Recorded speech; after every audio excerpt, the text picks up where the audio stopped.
Hello everyone and welcome to Championship Sunday at the 2022 Jonesboro Open presented by Prodigy. We're at the beautiful Disc side of heaven located on the west side of Jonesboro, Arkansas, and we take a look at our current conditions. Seeing 78 degrees and the humidity is up nearly 70%. Wind is still a factor as it was in rounds 1 and 2, but the good news is it's coming from the same direction. Heinberg is your leader right now. He sits at 17 under par. He's won this event before. But this man, Paul Macbeth, chasing him, sits at 16 under par. No one wants to be chased by the 5-time world champion. Calvin's done it before, and he's going to have to do it again here on Championship Sunday. He's going to be trying to maintain onto that top spot, but he's got other great competitors, Kevin Jones, along with Alden Harris. Simon Lizotte, however, well, we know him as the human highlight reel. He's been doing things out here on the Jonesboro course as well. Let's see what he was doing during round number 2. Well, yesterday, Simon Lizotte, in similar conditions, high winds, did something that nobody would have expected. He went into the 18th hole at 14 under par on the backs of nearly perfect play. He only had 4 pars total on the day. That was his second shot on number 16. He would go on to have this long eagle look, which he would make. And at that point, it was just kind of holding on for dear life. Could he get into the clubhouse without any marks? He got the 17th, beautiful tee shot, chipped it up, just a drop in. But then, of course, Terry, the 18th hole looming, and this is something that for everybody they should know. The 18th hole can get you. He ended up to go on to make an incredible bogey putt, and what he did yesterday, historical in disc golf here in 2022. And what we're seeing is the best comeback in PDGA history to get into a top 5. Well, that was a 1094 rated round here in Jonesboro. That is the highest rated round we've seen in an Elite Series event here in 2022. And there it is, moving up to 67 places. One of the gentlemen that previously held it, a Hall of Famer, Steve Weiskopf, previously held a record or was one of the best comebacks that we've ever seen. Simon says, "Cup, I see you, and I raise you a few places." And yeah, Simon 13 Lizotte. places more that Simon had over Weiskopf that did that back in the 1992 Worlds. Look, when you listen to Simon Lizotte in his post-round interview yesterday, he was almost surprised because he felt like he played that same way on the first day, only shooting 1 under, and then he came out the next day shooting 13 under. So for Simon Lizotte, we have to think that he is a factor to win, not just contend, to win this tournament. If he plays well, his arm feels good, Simon can be the champion. With a 9, not 9, the 3:33 p.m. tee time. Teeing off first, Simon Lizotte.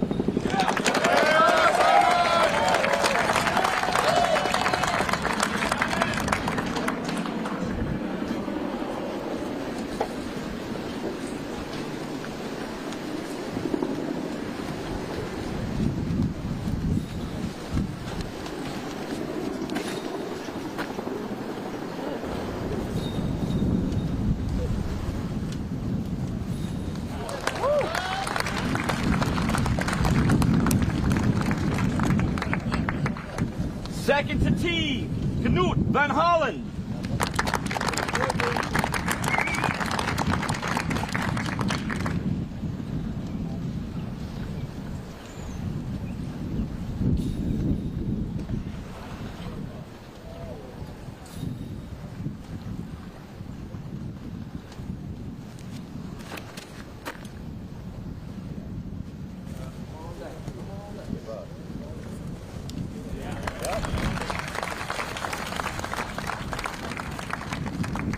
Third to tee, Emerson Keith. I had this on.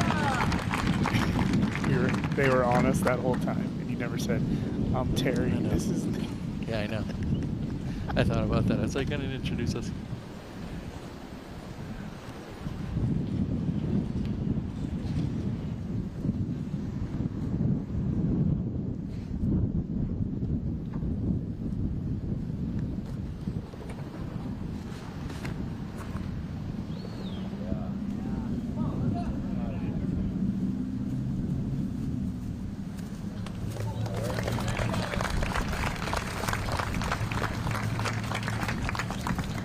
Rounding out the 3:33 p.m. tee time, Joel Freeman.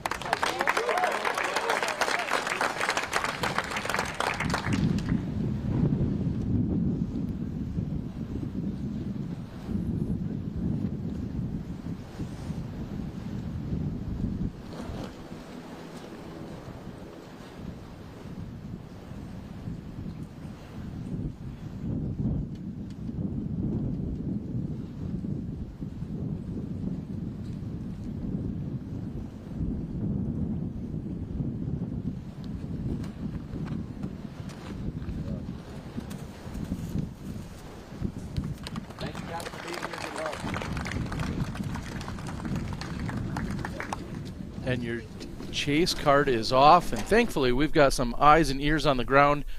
Nate Perkins is along with PDGA representative Grant Zellner. Take it away, guys.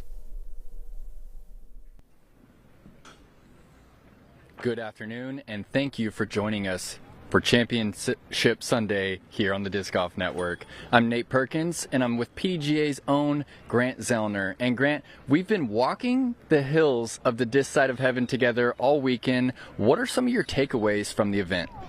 Well, I mean, when one of your implied goals is to grow the sport, you couldn't do any better than showcase an event like this.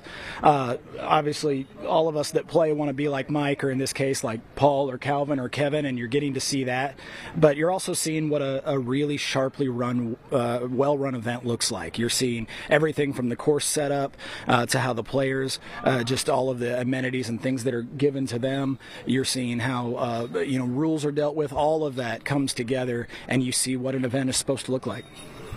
And so what are some of the resources that the PDGA is able to provide to someone that is hoping to one day run an event on this scale?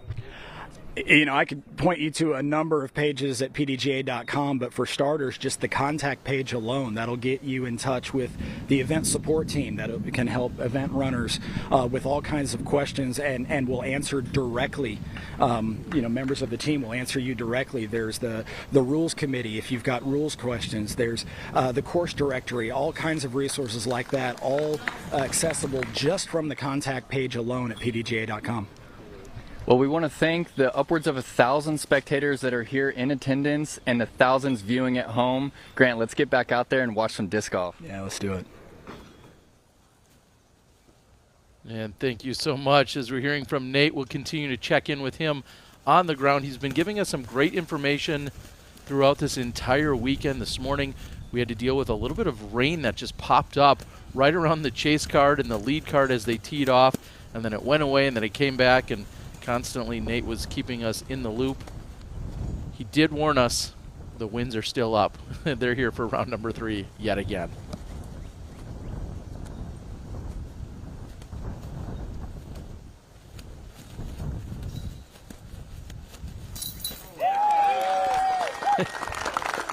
What an incredible start from Circle 2. Knut, no problem. The Norwegian superstar. Nothing like a little adrenaline to wake you up on the first hole. Beautiful floating putt there from Knut. Now a tough putt for Lizotte.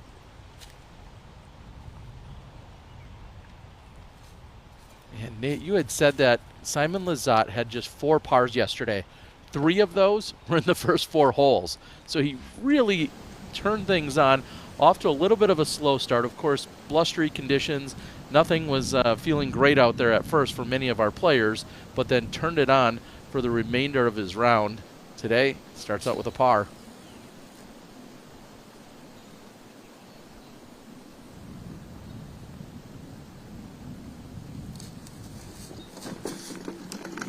Well, because of the wind direction, 1 and 2 end up playing as the 6th and 5th most difficult holes, respectively, both directly into the headwind. So look, it's really not a bad start.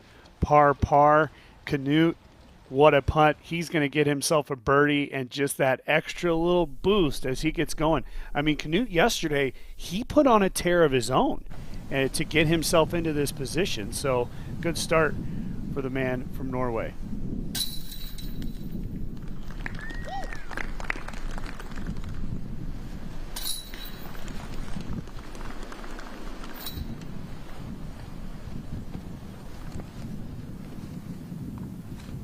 Live drone shot. Gives you a little perspective as everyone taps in. They're going to walk up into the left to find the tee of hole number 2. We're going to roll back that replay. Thanks to our friends at Zuka from way deep in circle 2, uphill. So slow. And it falls in. Don't go anywhere. We're going to take a quick commercial break. We'll be right back on Disc Golf Network.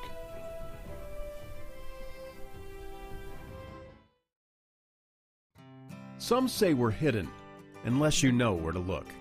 Hidden? No. This is where we stand up straight and tell you who we are, and where we put others first. This is where college football and barbecue are a season in the same. And there's always time for one more lap around the park. This is where we ask, what else can we accomplish together? Come find out. Be a part of this. This is Jonesboro, Arkansas. Now you know where to look.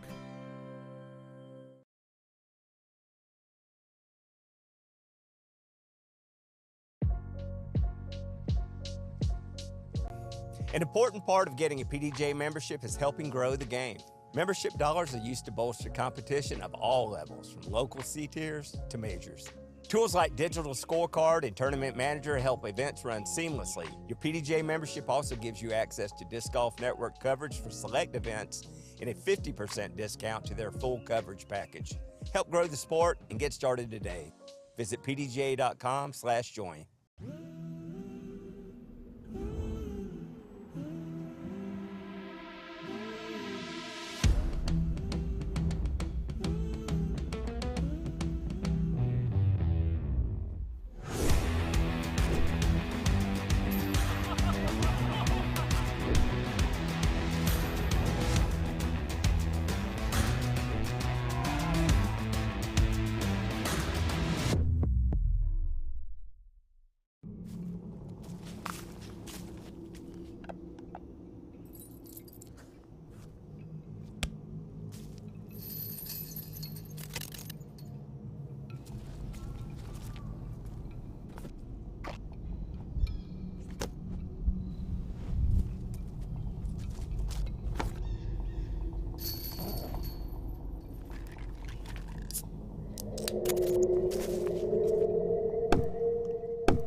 Whether you know it or not, you have a brand, and we have discs. Let's put them together and make something really cool. We've got plenty of discs and are ready to stamp or Dimax them however you'd like.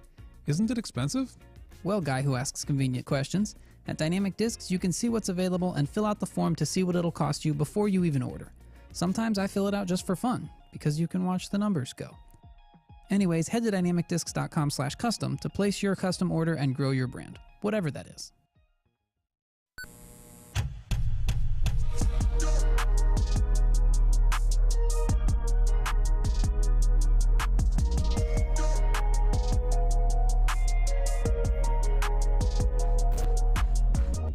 Having my own line of discs, all named after sound design terms, is a dream come true for me. I'm just so thankful for Prodigy for believing in me and giving me this opportunity to have a couple amazing discs under my name that I can trust. Looking back at when I was 8 and 10 years old going through the situation I did, I'm very blessed that I had the opportunity and I had the strength to speak up.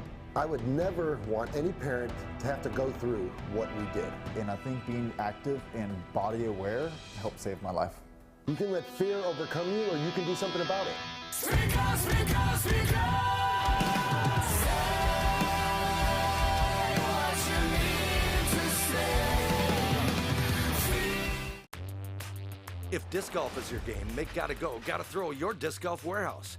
With a huge selection of discs, bags, baskets, carts, shirts, and more.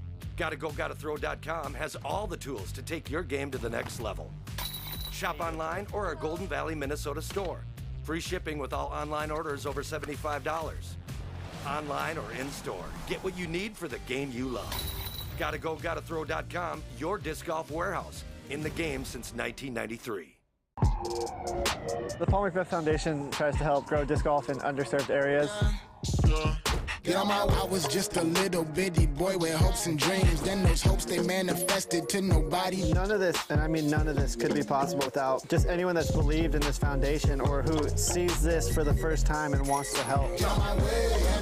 sitting way up, on my way, it's too easy, it's a layup, on my way. Thank you to anyone who's been a part of this. This is just the beginning.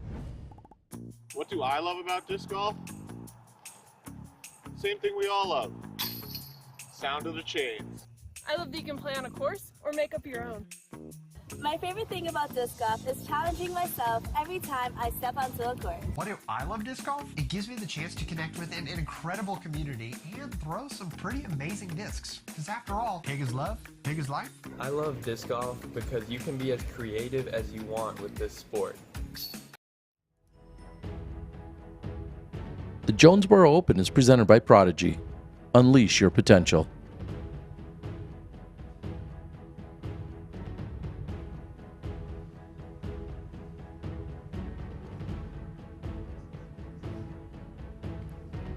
Take a little flashback here. We've seen some great battles out in Jonesboro.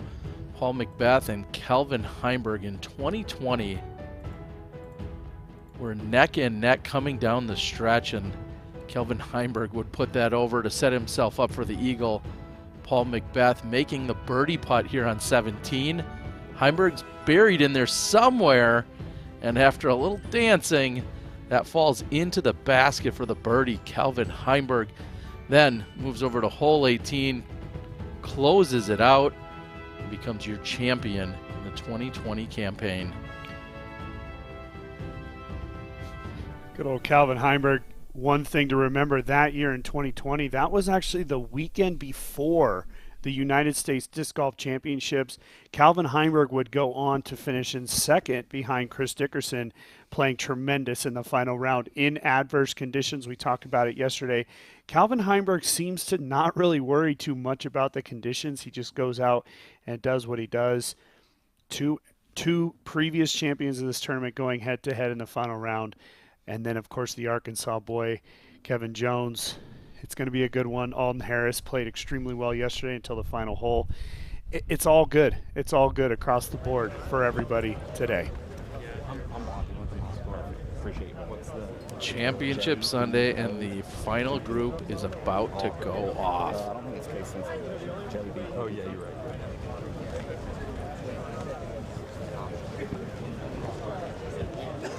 Here we go. We are live on the tee with the 3:48 p.m. tee time. Teeing off first, Calvin Heinberg.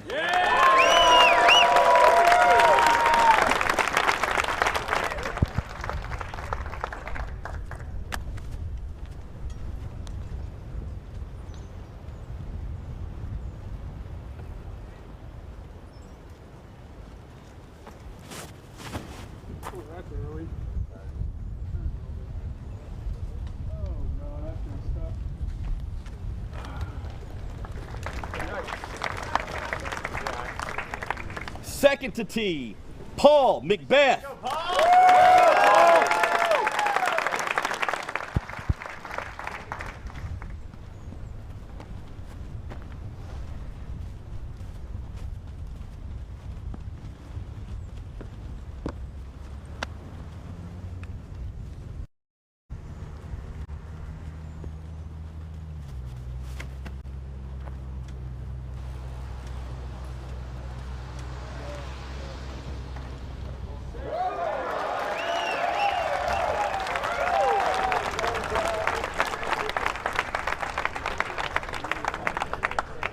Teeing off third, Kevin Jones.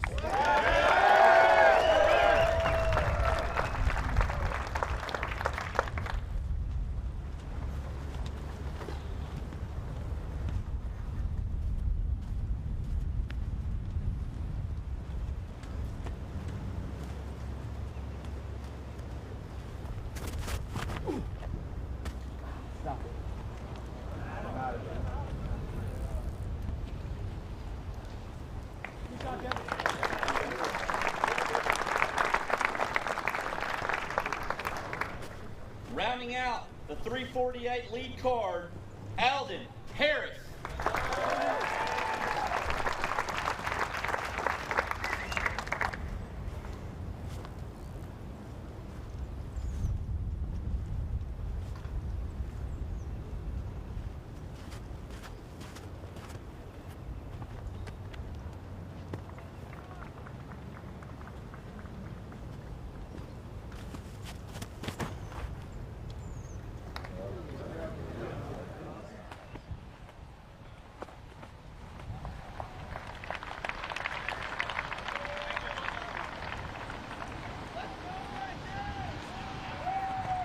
Just like that, our lead card is off. Going to be a little bit of work to do for Calvin Heinberg. Simon Lizotte throwing his second shot on hole number 2.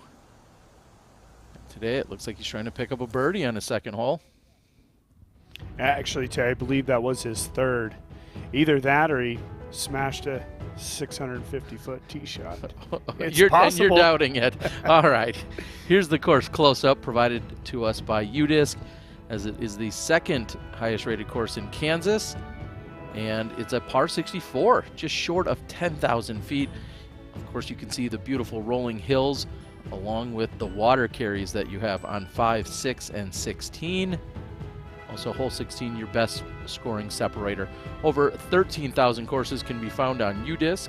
The app for disc golfers, go out, find it in your favorite app store. Make sure you download it. It can even be used with your smartwatch.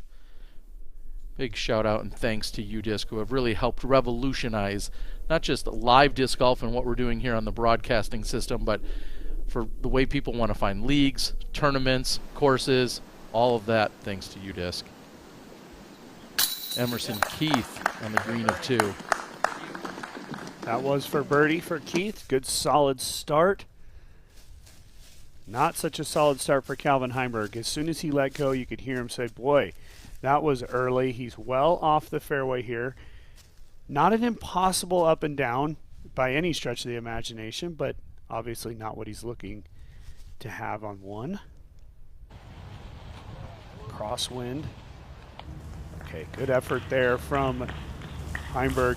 Yesterday, Paul Macbeth said he's sick of playing good.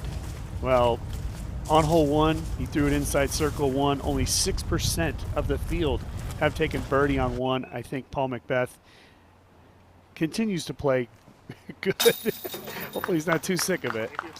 I guess we all have different standards, apparently. Chris Dickerson with a birdie on 4. Speaking of being good, I misspoke earlier. Of course, we're in Arkansas. Somehow I may have mentioned Kansas, thinking of the next weekend already on my mind. So I apologize out there. Either way, UDisc will get you to the right state. Let's put it that way.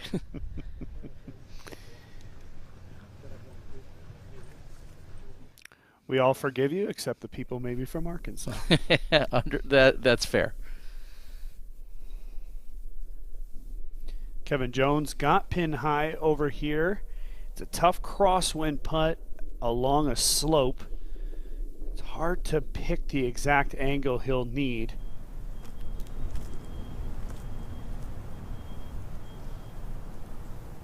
Gravity pulling him left and wind pushing left. We'll have to pick the perfect line.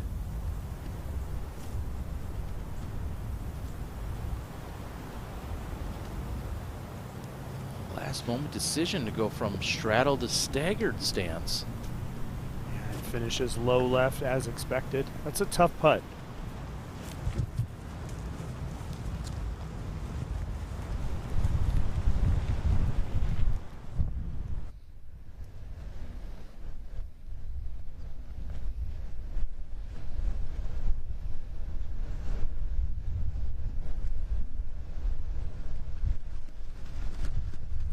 This is Heinberg for par.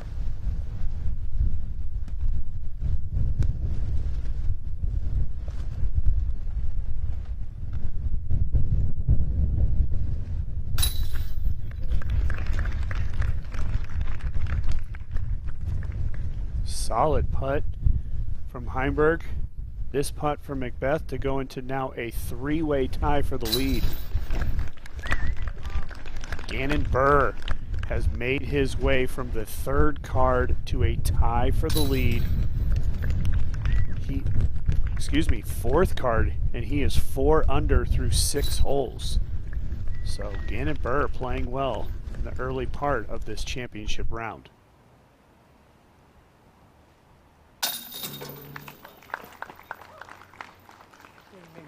Laurie Lettinen cashing in the birdie on hole number 4. He's picked up birds back-to-back on 3 and 4 now. Yeah, this now the 3rd card. Matt Oram, Lettinen, Dickerson, and I don't know. Sorry. We'll figure it out. And James Conrad, current world champion. James a part of that group as well. So that's a good third card. Any one of those players could jump right up in there.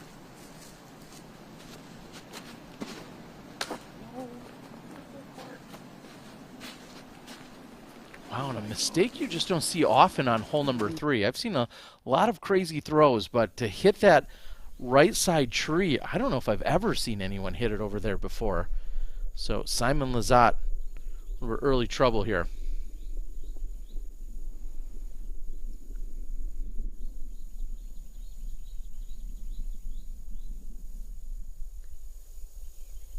See hole 2 from above. Basket in the upper right-hand corner of your screen. Tee in the lower left-hand corner.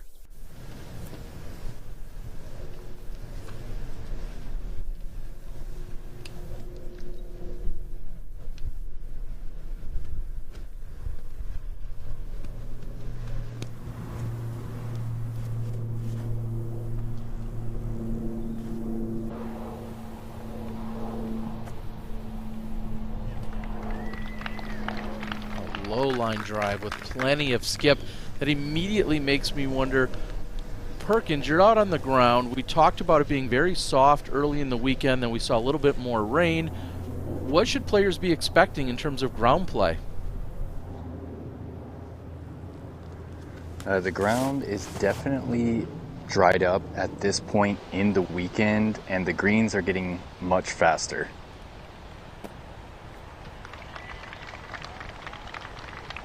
Shortage of arm speed from Kelvin Heinberg there.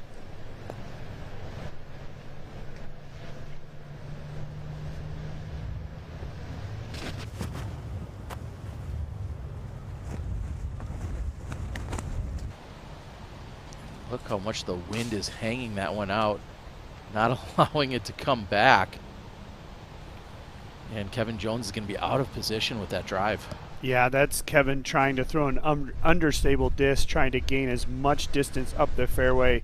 When it got out, that crosswind just, as you said, Terry, would not let it come back.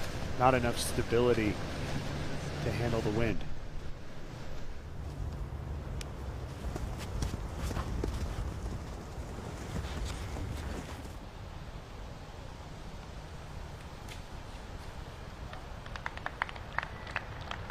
Good looking angle there for Alden Harris. His footwork might be a little bit soft down there.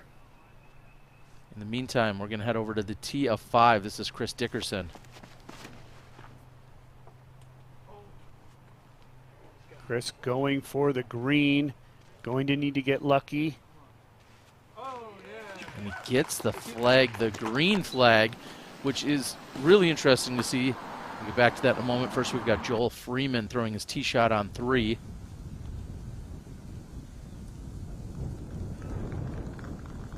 Just short, but within range. What was interesting to me about Chris Dickerson, he said in the press conference way back on Thursday, hole 5 was the only hole he wasn't 100% solidified with his game plan. And he said it would ultimately be a game time decision. So now we're seeing him go after it here today with the drive and gets the green flag. Simon Lizotte in for par. He's now started with 3 straight pars. Here's Joel Freeman for birdie. Pick up his first one of the round.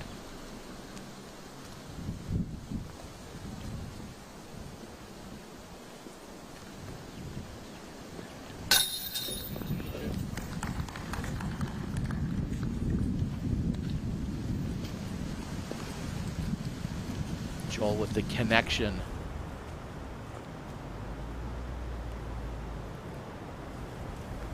Perkins, talk to us a little bit about what Kevin Jones has or doesn't have with this next shot. Yeah, his reverb penetrated pretty deep right there, and he's likely just trying to pitch this up to the red and white 250 stake.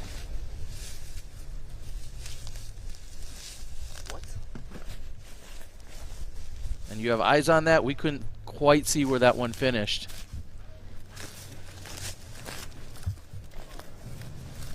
He's going to have around 275, 300 up the hill. Wow, so way out of position for Kevin Jones, and at best looking at a par. Yeah, it's the danger that Jones, brought into play by going with that understable driver. An overstable driver, while he might not get as much distance up the fairway, could leave him in a better position. I mean, similar to Alden Harris, getting some relief from the standing water. Alden's still well back, but at least with a chance. It's an uphill second shot from this side of the fairway. It's going to be a long turnover with a little bit of flex back at the end as the ideal shot for Harris. And a moment ago we heard Nate Perkins talking about the white and red stake. That is in reference to how far you are from the pin, and you see it in your screen there. And deep in circle 2, or maybe on the edge of circle 2, is where we'll find Alden Harris. The red and white stakes that are out there, those mean you are 250 feet short of the pin. On a few holes, you'll see a blue and white stake, and that means you are 400 feet from the pin. So great indicators for our players, also for us commentators. We'll take all the help we can get out here, Nate. I'm professionally wrong all the time, Terry, so any chance I get, I'll take it. Both Macbeth and Heinberg with ideal tee shots. Macbeth with the slightly better angle, a little bit more to the left, can throw more of a straight shot. Heinberg will have to work just a little bit of turnover.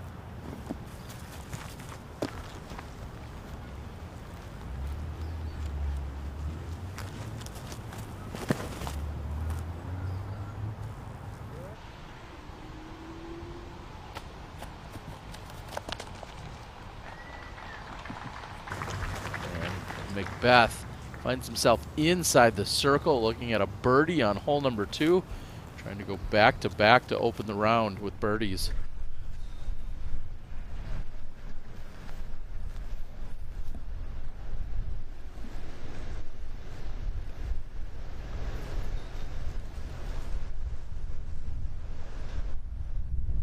Kelvin Heinberg's second shot.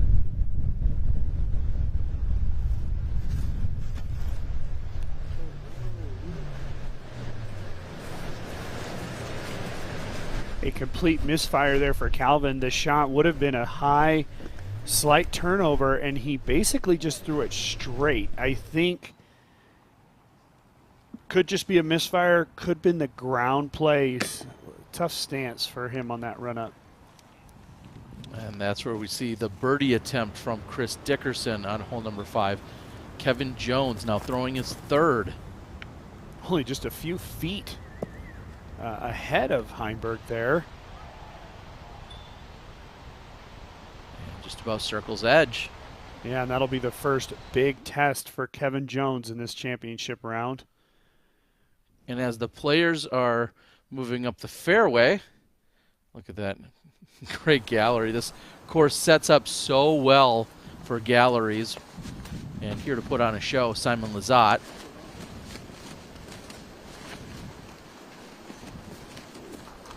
Not an impressive tee shot here on 4. So we are getting some breaking news. Nate Perkins seems to have the info. Nate, what's going on down there? Well, there was a crazy sight on hole 2. We saw Eagle McMahon walking down the street. He has withdrawn from the tournament. It is the shoulder. He did not feel the need to push it any further, so very unfortunate to see Eagle McMahon leaving the property. Wow, and yes, as you said, Eagle has talked about his injury, and he's talked about how he plans to kind of take it slowly on his recovery and coming back, what shots are going to be required of him, and to see him now remove himself from the property and withdraw from the tournament. Very interesting turn of events, and of course we wish the best for Eagle McMahon. Yeah, in 2018 I withdrew from the Memorial Championship with a shoulder injury as well, and The thing that did it for me is I stood on a tee pad of a par 4, and I told myself I couldn't throw hard enough to get to the basket in 2 shots. That was what it took for me. McMahon, you could see his score was terrible today, and I'm sure he's in a lot of pain. We hope the best for McMahon. And he had to work hard for it, but Kevin Jones will walk away from hole 2 with a par. I think that's a crucial par for Kevin Jones. It was an edge of circle putt, and it was a good solid up and down. He's got to clean it up off the tee if he wants to win, but that's a good test passed for Jones. Now Macbeth looking for back-to-back birdies to open the round.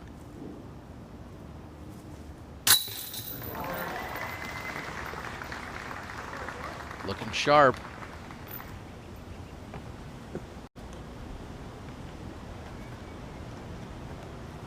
Macbeth has claimed the outright lead at 18 under.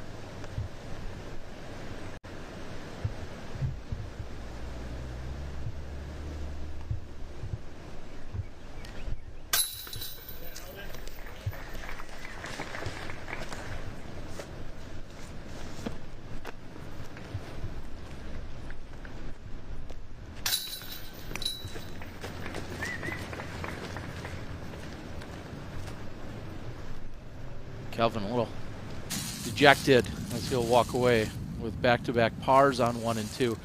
Simon Lizotte is going to need an incredible shot here to put himself in position.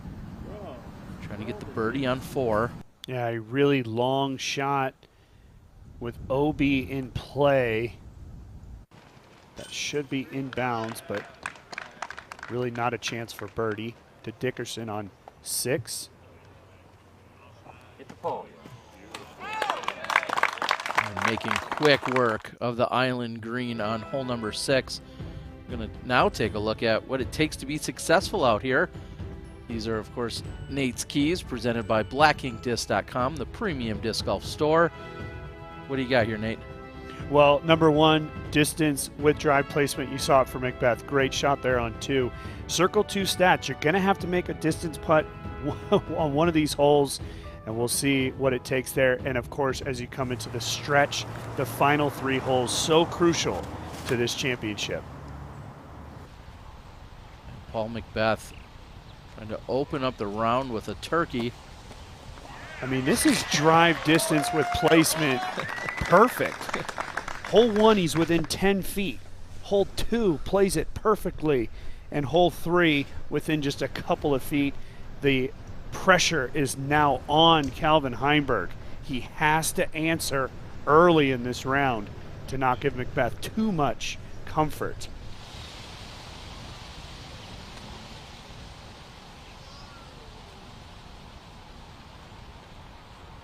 That's not going to do it. Short and to the right. He'll be leaving himself with a circle 2 putt.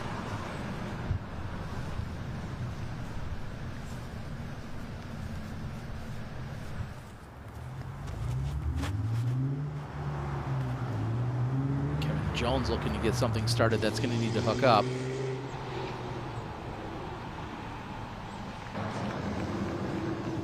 Similar territory to what we just saw from Calvin Heinberg.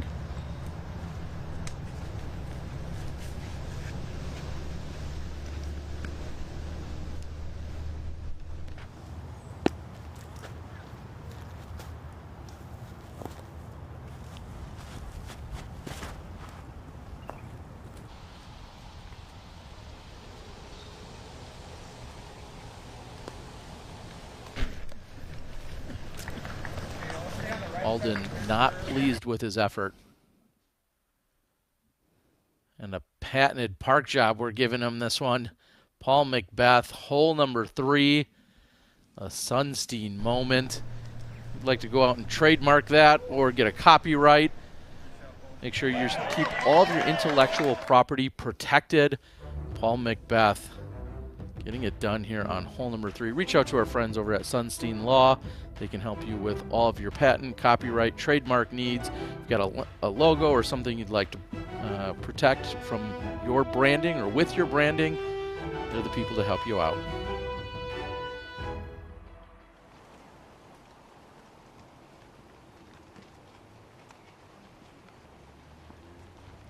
Lauri Lettinen on hole number 6. Going with the forehand. We saw the backhand park job by Dickerson a few moments ago, and I guess the forehand puts it a little bit closer. That'll be a tap in. Terry, through 3 days of competition, now every group has played holes 1, 2, and 3.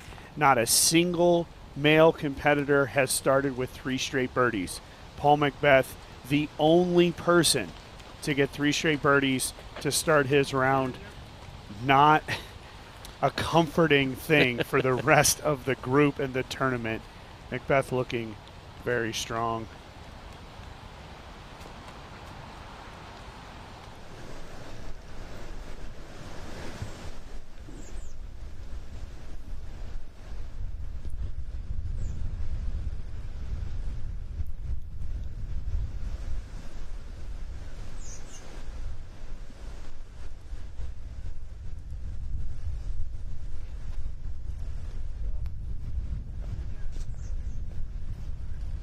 And speaking of strong, Kelvin Heinberg, a little too much on that one.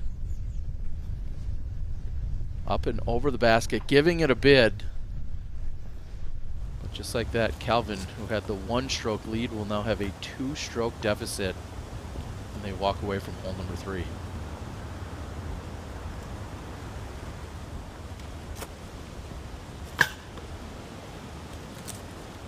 Also on the strong side, giving it a good bid, Alden Harris.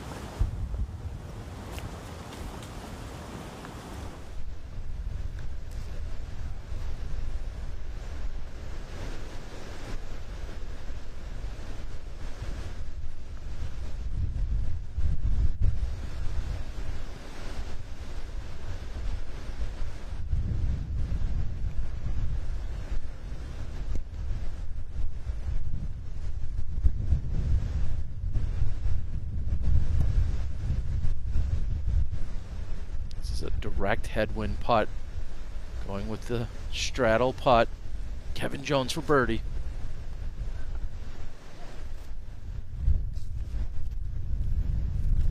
Doss, talk about the premium of how close Paul is. Obviously it's a tap in, but more so it's stress free. He's not even working for this birdie at this point. He's done the work already, right? Yes, and the other 3 in his group are having the wind coming up at the worst possible time.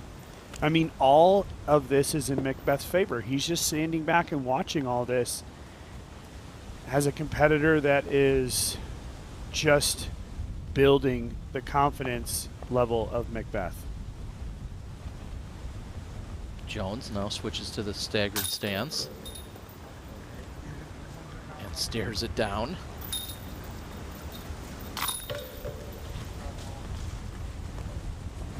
And Paul will finally tap in.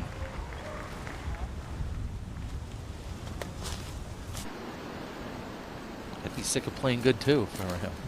Here's Joel Freeman. Well, sick of playing good, wants to play great. He's doing that so far.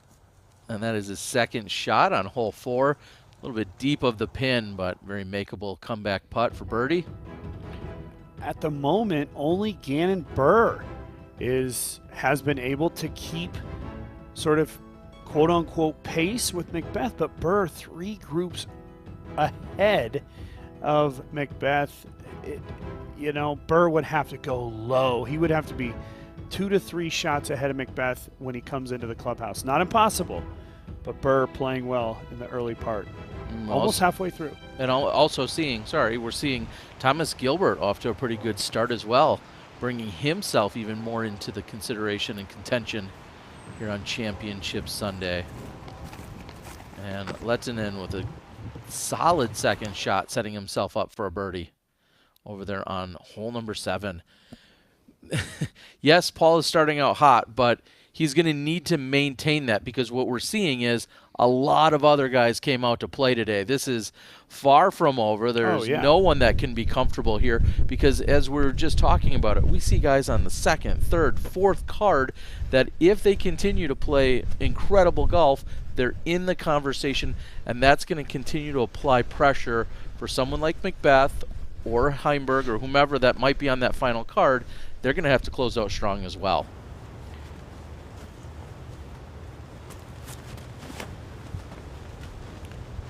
Hole number 4 playing as the 5th easiest hole today.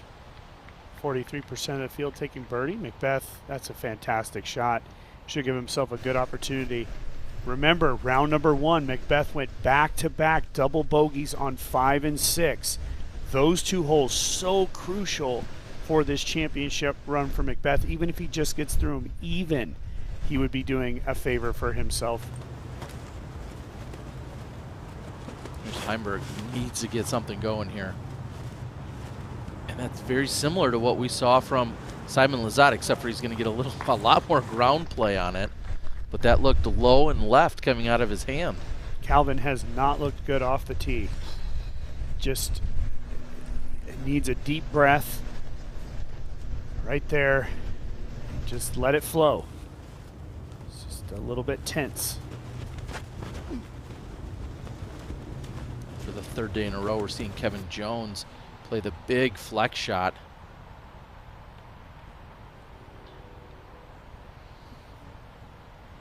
If you have that shot, that's a great thing to do because it gets you past all the trouble and it gets you out on that right side of the fairway. Even though they're in the tall grass, it's just a great angle to attack this green.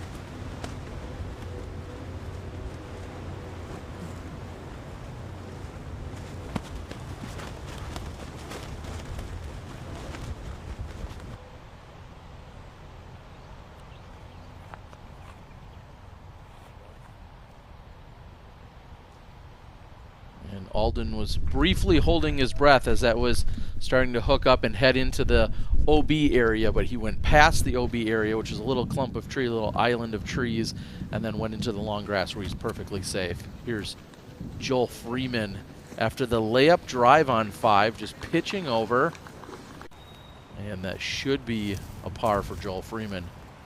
Now we're with Chris Dickerson, last weekend's Champions Cup winner.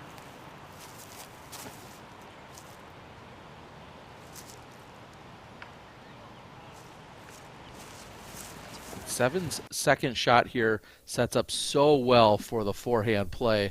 Chris Dickerson trying to get past that little stand of trees, get himself inside the pocket where the basket is located. I'm concerned for Heinberg because of 5 and 6. Calvin needs pinpoint accuracy with these tee shots. And so far it just doesn't seem as if he's 100% confident there. This shot that he's going to have coming up, which is about that 250-foot mark, we'll see Dickerson here on 7, is going to be crucial over there on 4.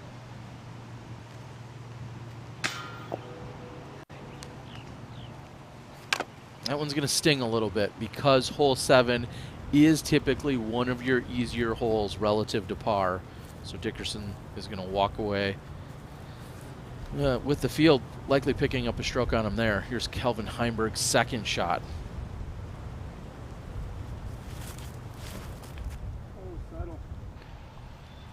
Needs a lot of speed control here. He was calling for it to settle because he knew that there's OB about 35 feet beyond the basket there, and a little bit deep, but not a problem for Heinberg. And Paul Macbeth trying to find his spot. Perkins, talk to us about the position they're in and how far of a drive that Alden Harris really had for the 2nd day in a row. Well, 3 just huge drives. Anything over on the right side is just fantastic positioning. Paul's able to go forehand into the green here, and Alden is again inside the 225 mark. Looks like Wynn maybe pushed that one over to the right. Macbeth's going to have to work for this one. That won't be a tap-in birdie like he's accustomed to. Matty O throwing his second on hole 7.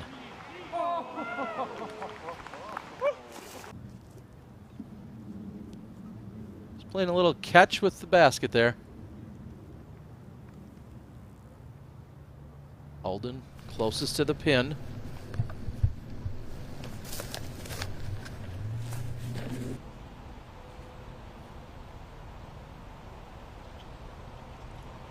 Textbook. We've got Simon Lizotte, tee of 5. Simon has been subpar off the tee. But that one, incredible for Lizotte. That'll get him going, won't it, Terry? Yeah, to step up to one of the more difficult holes and finally have a look at birdie. Let's see if he can convert. But first, Kevin Jones is waiting for a loud clank against the pyramid there for Kevin Jones. Laurie off the mark for his birdie. Just outside the circle. Emerson Keith for birdie here on hole number 5.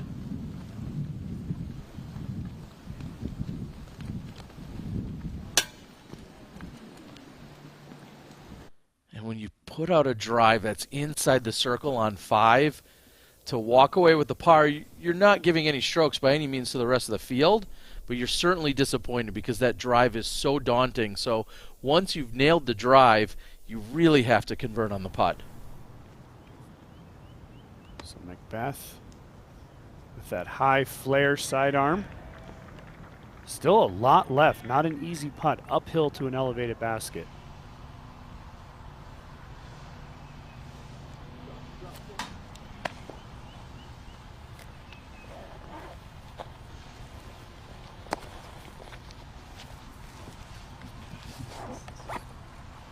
So Macbeth will take his first par of the round.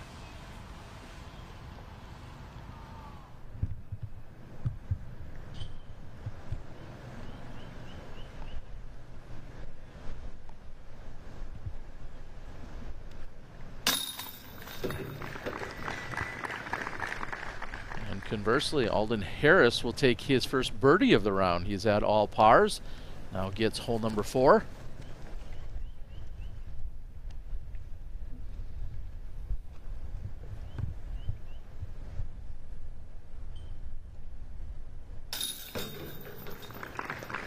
Like we've been talking about for Macbeth, just the simple fact that Macbeth parred this hole gives his 3 fellow competitors a little boost as well. Got to look for the small things, and I think a critical par for Macbeth because of the challenging holes to come. 5 and 6, crucial for all 4 men coming up. Matty O, forehand on 8. And cutting into that right inside corner. You need to beat those trees. If you're going to air, you must air out way wide to the left on this hole as opposed to coming in short. If you're out wide to the left, you'll have an unobstructed putt. It might be a little bit longer, but it'll be wide open. Anything short and right, you're going to be dealing with those trees. Here's our reigning world champion, James Conrad. One of the best turnover players in the world. Nice. Seem to like it. Now, yesterday we saw the entire card layup. All 4 players yesterday on our lead card laid up here on hole number 5. I would have to think that that's going to be different today. We'll certainly expect Heinberg to go for it. Would expect Jones to go with that wide hyzer that we saw him park it on day 1. But it's Heinberg first. It's a tough shot here on 5. Nate Perkins tells us this is a helping tailwind, and we'll see what the players can do with it as Calvin appears to be lining up the middle inside route, going with a low line drive. This is the way he's played it, and wow, a complete misfire from Heinberg, but very fortunate. Caught the grass, stayed short, and a chance to save his par. Yeah, he was certainly going for it, so sometimes it's so bad it's good. At least it'll work. Here's Kevin Jones. This is Kevin with a planned layup. Okay, so 2 for 2 on the layups. Harris laid up yesterday.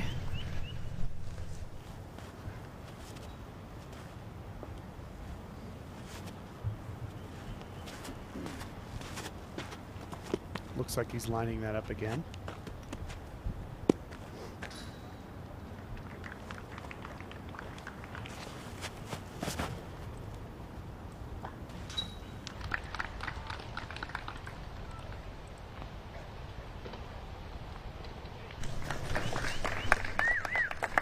So does Macbeth follow suit, or does he do what Macbeth typically does, get aggressive? I'm calling for Macbeth to be going for this green. Crucial moment here.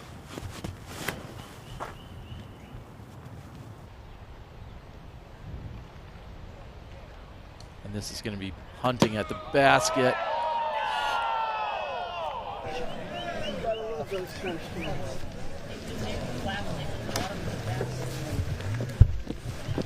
Any tee shot OB proceeds directly to the drop zone. Beth will be playing his third from the drop zone. Unbelievable. Terry, compared to the shot he threw back on Friday, which went OB as well, this was perfect. He got over on it, got it over, and it's just an unlucky bounce off the bottom of the basket. The OB very close, within 10, 12 feet. And wow. I'm sorry, I cannot believe what I just saw. Paul Macbeth hits the bottom.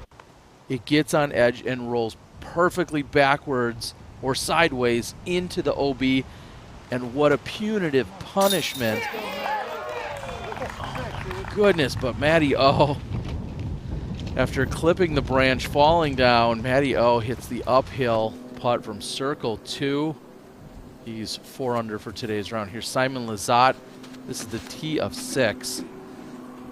Yep. Simon did get that birdie back on 5, and now inbounds on 6. So Simon picking it up just a little bit. Macbeth's going to confirm where he's going to play his third shot from. I can't, it's so crazy to me as Calvin's going to leave himself with a tough little headwind putt here. How fortunate Heinberg got. We'll listen in. You play professional. Okay. First time I looked at What's the question? He says it's not an island, so. So why would I go to the drop zone? I'm trying to see over here. He said, he just said play provisional.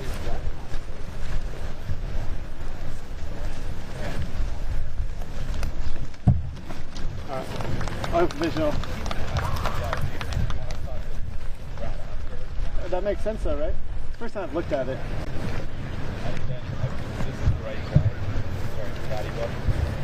Like, if you want to talk to Brad after, then play this with him. I will say provisional in case it is safe. Yeah. Okay.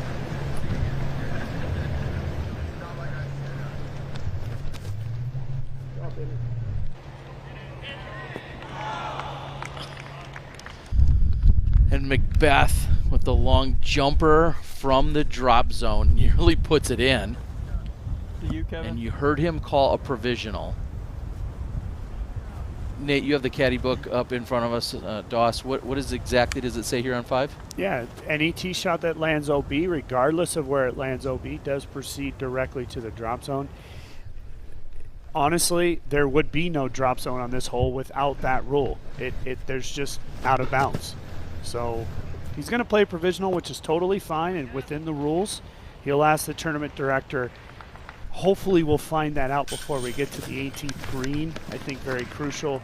But back to my thought before, the fortune of Calvin Heinberg to stay inbounds. Macbeth bouncing OB off the basket. That could change everything. You never know. Comes down to one shot here, one shot there. Simon Lizotte for the birdie on 6. There you go, Simon. Back-to-back birdies on the 2 most difficult holes on the front 9. Very good for Lizotte. And Chris Dickerson converts on hole number 8. He, like Matty O, will go 4 down for the round. That's a critical birdie for Lizotte because he goes into 7, which is one of the easier holes. He has a chance to get a turkey, and that's probably how he kind of got going yesterday. Getting on a roll, getting a few birdies in a row, getting himself a little positivity. And as you see the skies up above, this is a live shot, so we'll pull up the Canna current conditions. Looks like we might have lucked out in terms of some of that rain and precipitation missing us. Temps still around 80 degrees. The humidity is up, but you see plenty of sunshine out there right now. Well, maybe not sunshine coming up, beaming off of Macbeth. What a crazy break that was. And Macbeth, it's clarified, he was calling the provisional now in the sense that in case he somehow remained in bounds. He wanted to be sure if he was in bounds or out of bounds, and that's why he was declaring the provisional. That's per Nate Perkins on the ground.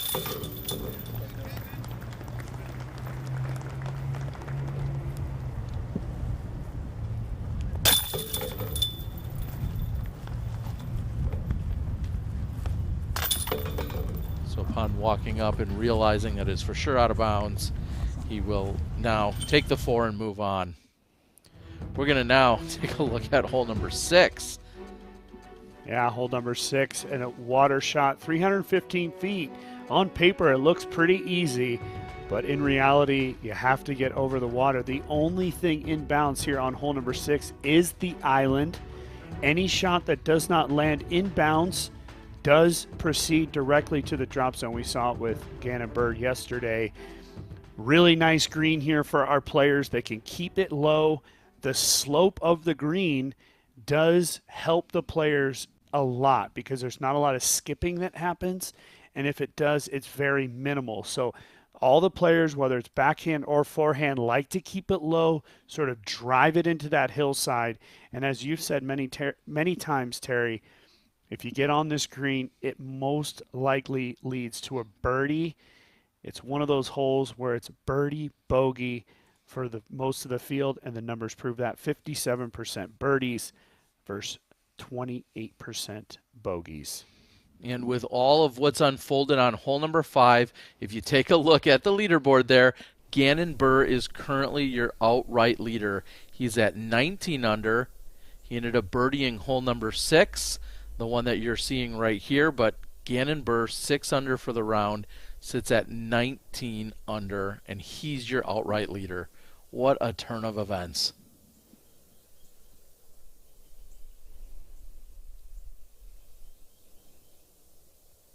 Six birdies in the front 9 for Gannon, and anytime we've seen someone on a really hot pace on this course, 6 has been that number on the front. We've seen what Paul's done on the back.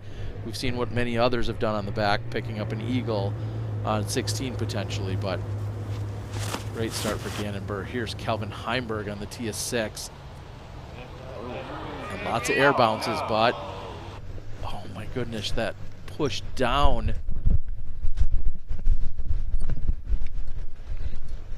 You see the reaction by Calvin Heinberg. This hole does play better for the sidearm. No.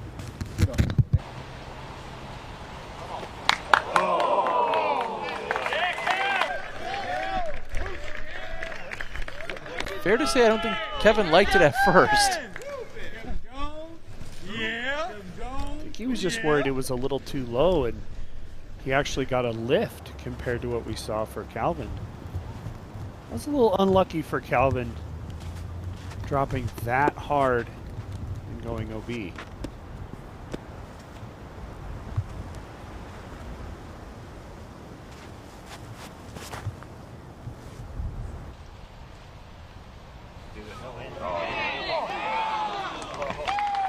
See a number of air bounces there as that one comes in for Alden Harris.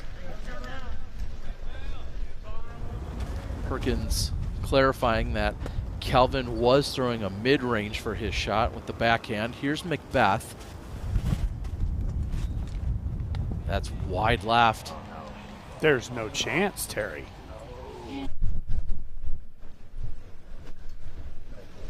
And somehow Paul Macbeth seems to be unraveling here. Did he get a waiver? Yeah.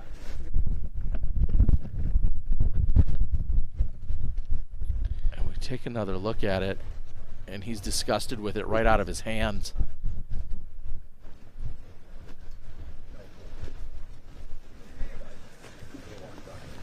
And then he moves down the fairway talking to Disc Golf Pro Tour CEO and Jeff Spring, clarifying, I think, something about the previous hole. Clearly it's got him agitated at the moment, but he's going to need to focus up, just as Calvin Heinberg needs to here as they've moved to the drop zone.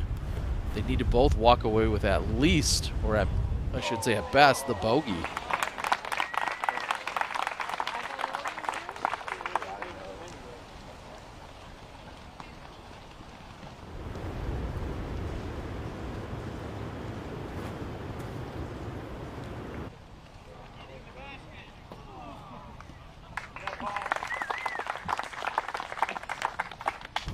You said it from a couple days ago. Paul struggled on holes 5 and 6.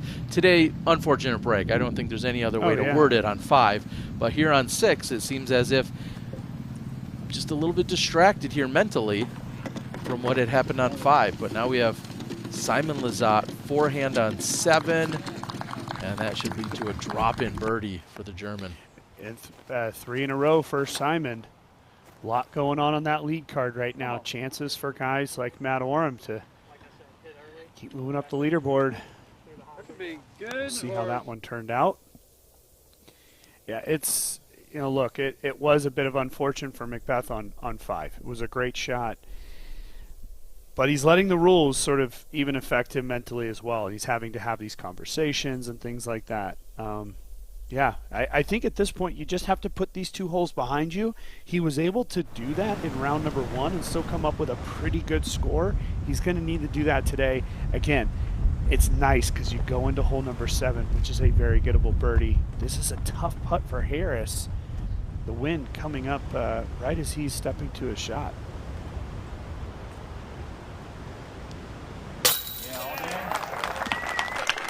Doesn't matter, he jams it in. Nice smile as he goes and collects the birdie effort. Alden Harris moves to 17 under. Also jumping up into the conversation, Thomas Gilbert has pushed himself to 18 under. Paul Macbeth with the bogey, back-to-back bogeys on 5 and 6, now drops to 17 under.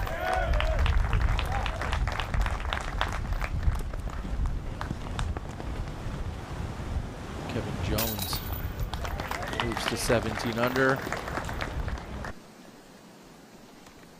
Calvin also at 17 under. Here's Simon Lizotte. We saw the approach.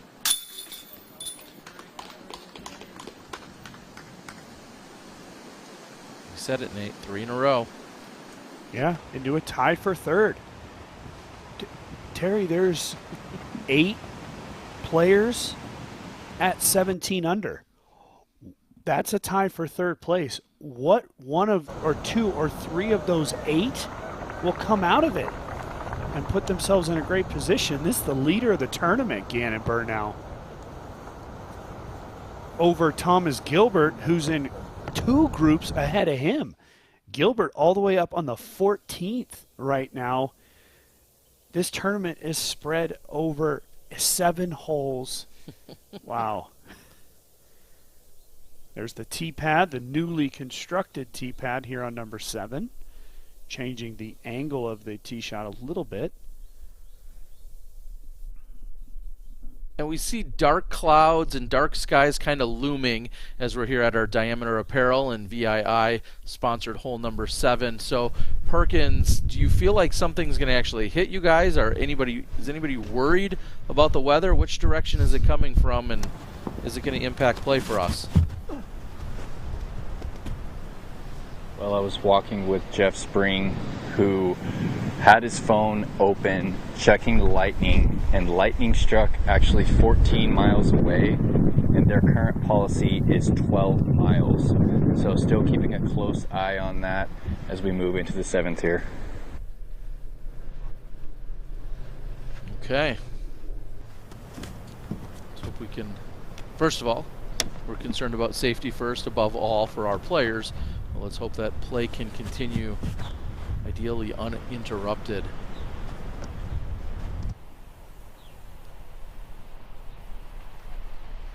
Good shot for Alden. A little bit shorter than we'll see most likely Calvin Heinberg, one of the longer throwers on tour. Weather doesn't look good, does it, from the sky? Well, I guess it depends on which way it's heading and where we're at relative to it. Right, is that ahead of you or behind you? Good shot from Calvin. This should be a good angle for him.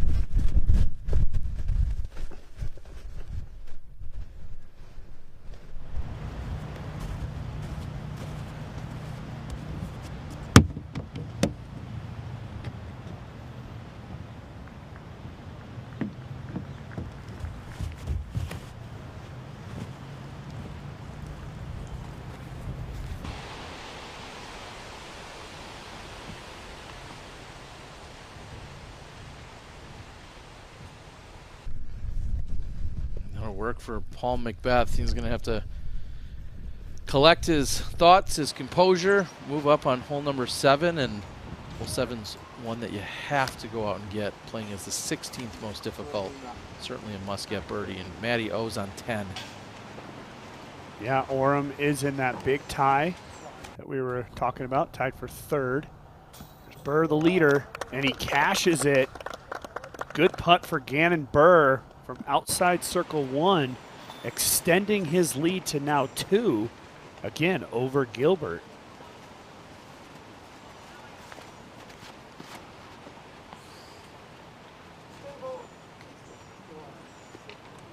Low line drive by Dickerson on 10. Before you know it, we're going to run out of cameras to cover all these different guys over these different groups. Crowd with our lead card today. And you're seeing Thomas Gilbert at that 18 under.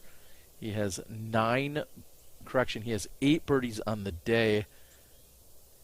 7 down for the round. He's the only guy in the top 4 currently that we're seeing. Well, no, I guess with all of the ties out there, I was going to say he's the only one with a blemish on his scorecard, but we have a big cluster in that tied for 4th.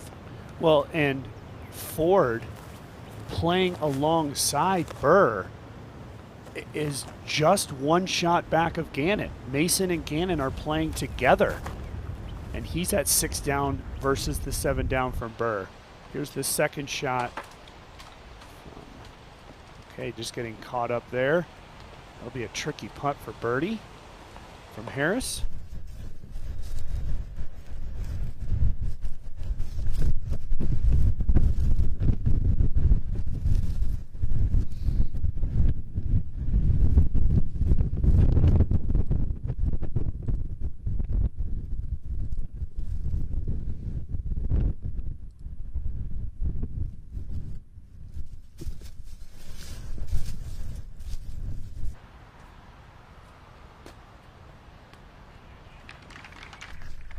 Pretty much exactly how you want to play hole number 7.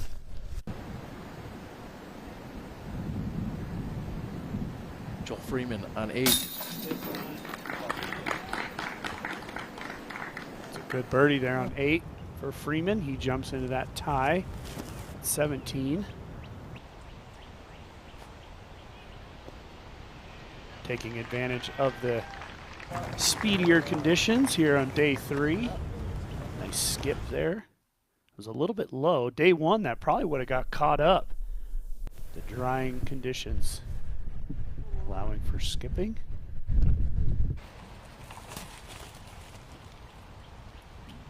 That is wide for Paul Macbeth. Not a very common spot that we've seen people land. More often than not, the mistake is that people are coming up short and to the right, and you see frustration as Macbeth moves down the fairway. He's really going to need to maintain some composure, or regain it, I should say.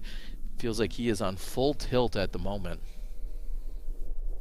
Yeah, that wall that we saw, that is from hole number 3, and hole number 4, and it's not OB. So no OB to be concerned about there for Macbeth, but not in an ideal position as he'll bring in those trees long. Who knows if he even has a look. It might be a tricky little through the branches putt there for Macbeth. Well, and I do know someone who has a look. We're going to reach out to Nate Perkins as Alden is lining up, and in a moment Nate can give us the details for what Macbeth has.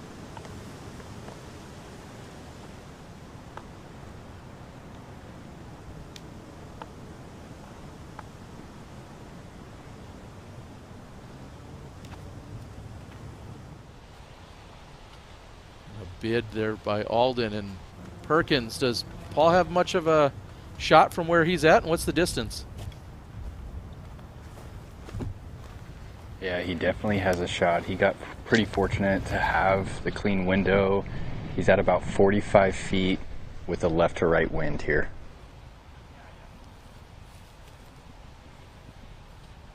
And a very fortunate set of circumstances to even give him this much of a look. As you can see, a few feet left or right, and he would have been with much less. Macbeth for birdie.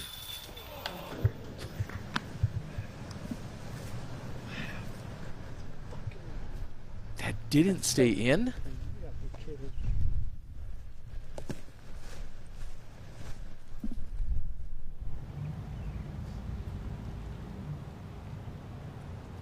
And from bad to worse. For birdie. Kevin Jones, however, steps up.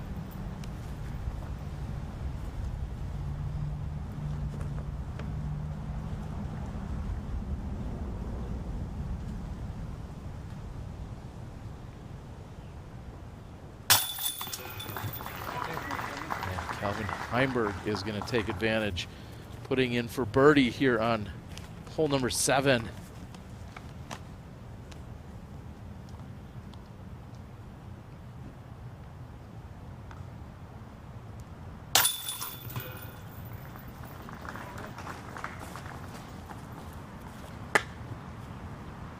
"20 minutes ago, we would have never thought we were going to be in this situation."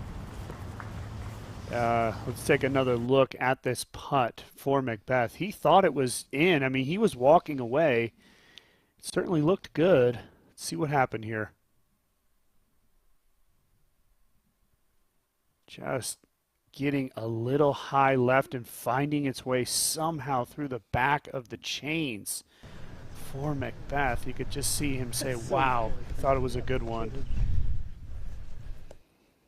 Yeah, it's going to be an uphill battle for Paul Macbeth from here on out. Let's take a look at hole number 8, the par 3, 324 feet. Plays into the wheelhouse of all of our sidearm competitors here. A hard left to right turn and an elevated basket on a sloping green. And the wind typically doesn't help. Today, playing as the third easiest hole, the second easiest hole. 54% of the field have taken birdies. So an opportunity for all of our players to get a birdie. Gannonburg currently with 2 strokes clear of Kevin Jones and the rest of the competitors sitting at 18 under. Gannon through 11 holes.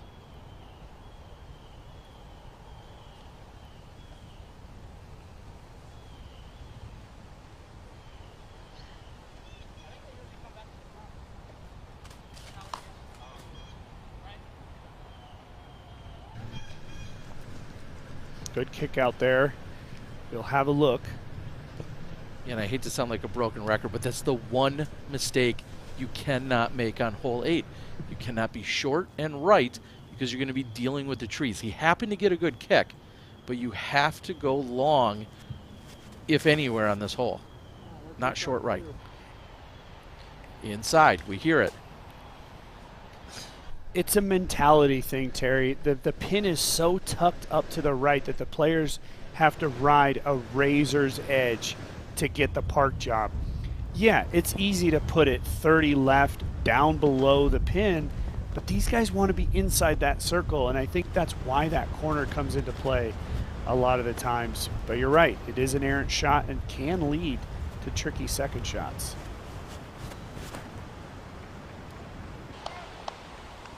Harris with the slow turnover. Good control outside circle 1. Huge shot for Paul.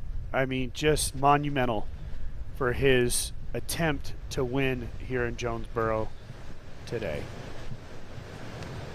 Needs a good one.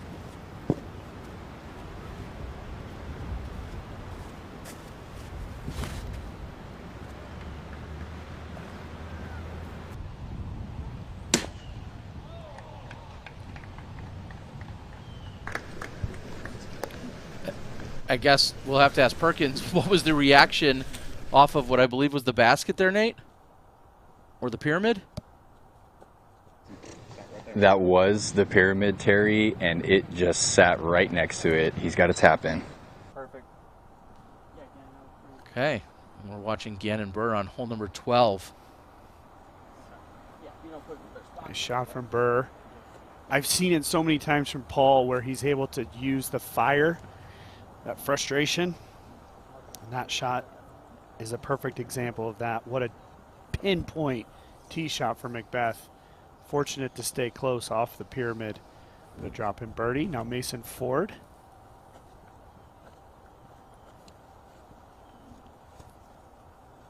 Nice, Mason.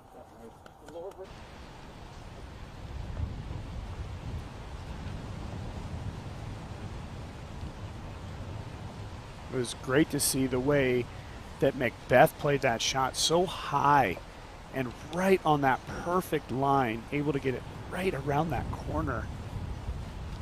And as he was lining that up, I was thinking about, I believe that was the same driver that he used on 6. It looked like the it. one that he hung out wide to the left, or turned over, or whatever he did, but he threw the errant shot with on 6. So a very different look for the forehand on hole number 8 for him.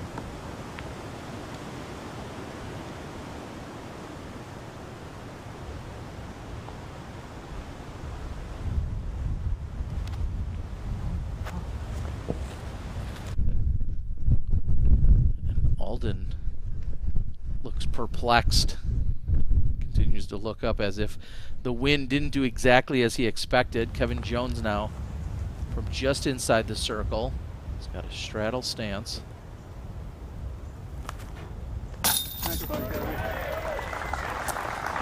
Solid. Yeah, really nice putt there for Jones. Kind of hit. That was inside circle 1. That means Calvin's going to be inside circle 1 as well, so good opportunity. Calvin going to be a little more obstructed than Jones.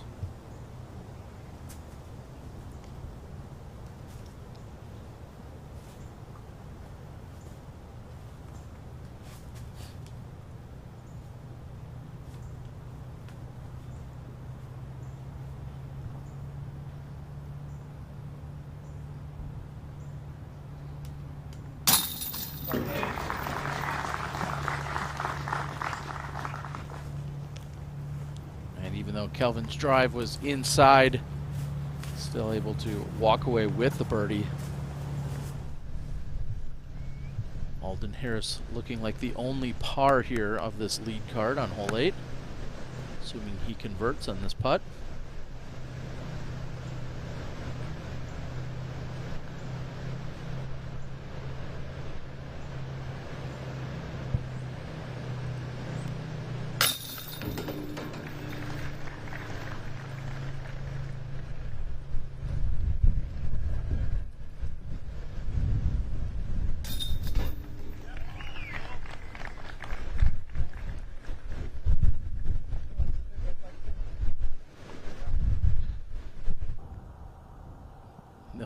to the tee of 9.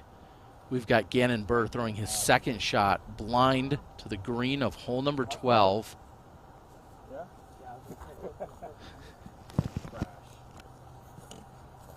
Wanting to know how close, and look how close his shot was to where Mason Ford's shot is.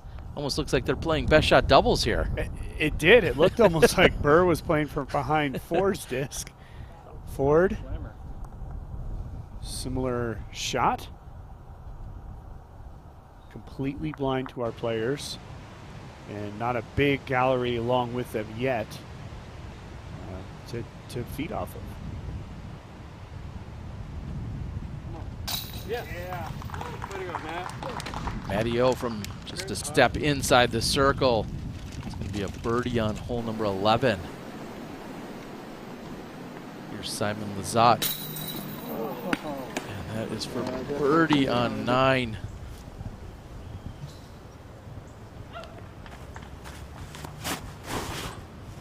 Here we are on the tee of 9.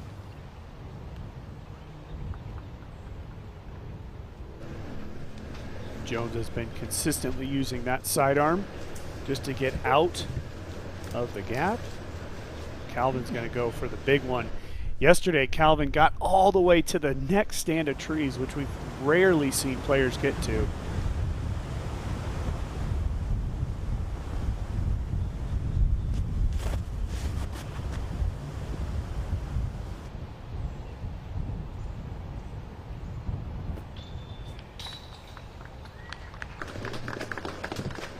That's a crush by Calvin Heinberg. Be critical the angle he has attacking the green. The wind really starting to whip up now. That storm, that line of storm's getting a little closer.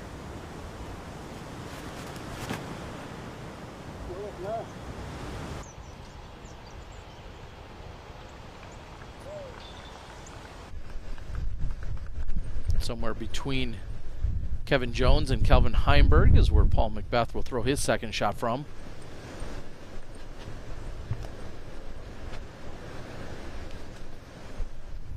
Alden Harris with the signature move that we've actually seen from Gannon Burr, using one of his chalk bags to get a wind read.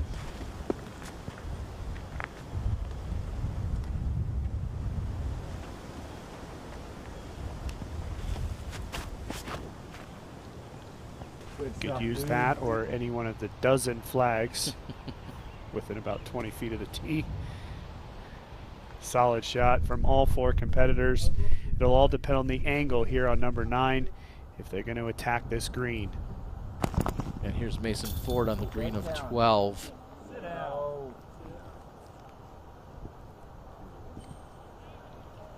And unfortunately, you see it all too often on hole number 12. That rolling to almost 100 feet away for Mason Ford. Chris Dickerson picks up another birdie on 11. Quite honestly, it's hard to keep up, Nate. We have just so many people playing well today, regardless of the wind. And Gannon Burr, another birdie. He is 8 under on the round, and he sits at 21 under overall. I look at Burr needing to get to about 25 under. If he can get 4 more birdies, he could potentially win this tournament or be in a tie. Remember how difficult 18 is. Can he survive that hole before his competitors? Remember, he's on the 4th card, right? So 2 to 3 strokes ahead of the field when he taps in on 18 is what he's going to most likely need to feel like he has a chance. He's in great position to do that at the moment, but he's got to stay strong.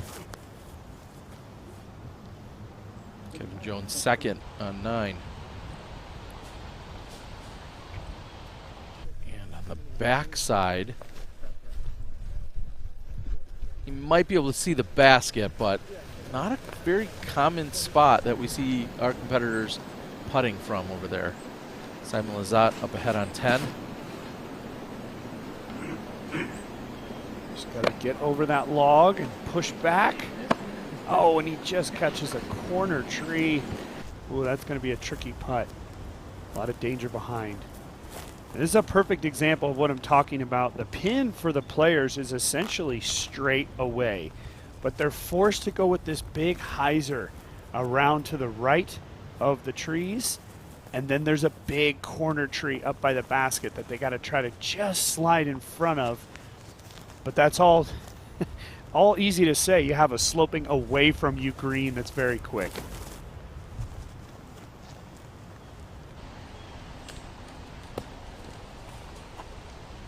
Wow, that filtered right through the last guardian tree deep of the basket. So he'll have an uphill putt. Paul Macbeth looking for a birdie on 9, but now we've got Gannon Burr.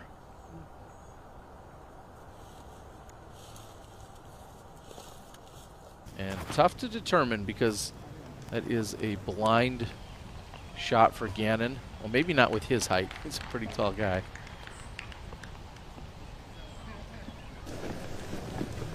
Terry, that's the perfect shot for Alden Harris. Able to just tuck it under that corner tree and got it to sit nicely.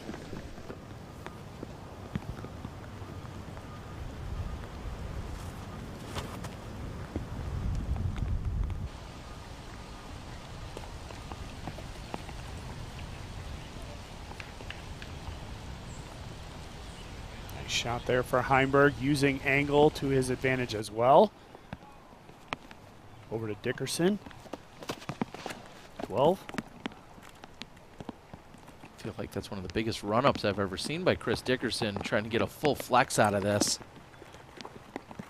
In the press conference, he was asked about his distance. He said he feels like he's, you know, somewhere around that 550 range. Him and Nate Perkins, along with Nate Sexton, having a conversation about it as Simon Lizotte makes the putt on 10. You saw he got caught up on the corner by a tree. It doesn't matter because Simon buries it in the bottom of the basket. Right there, he's at 18 under through 10 holes.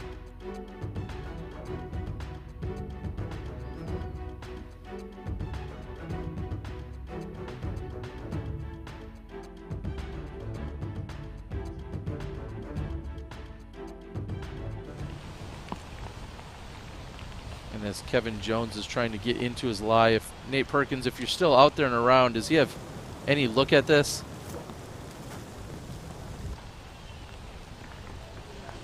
No, almost like no look, Terry. More than a pitch out.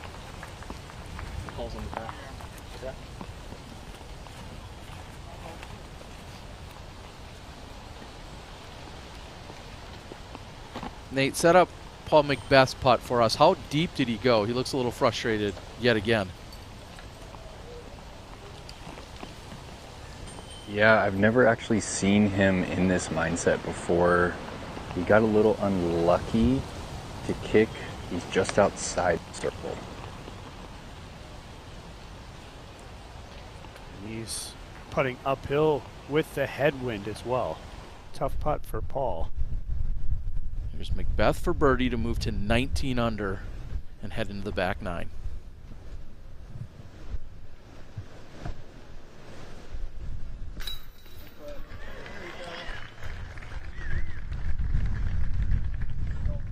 Casually knocking that one down, just creeping over the front rim.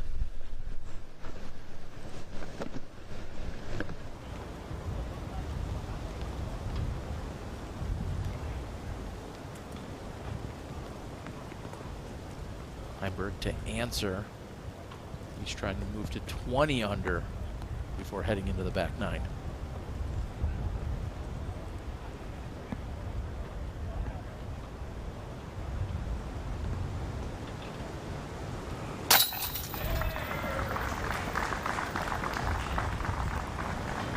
And with that, Kelvin Heinberg goes into second. You're not going to miss a shot. We're going to play through. Stay right here on the Disc Golf Network.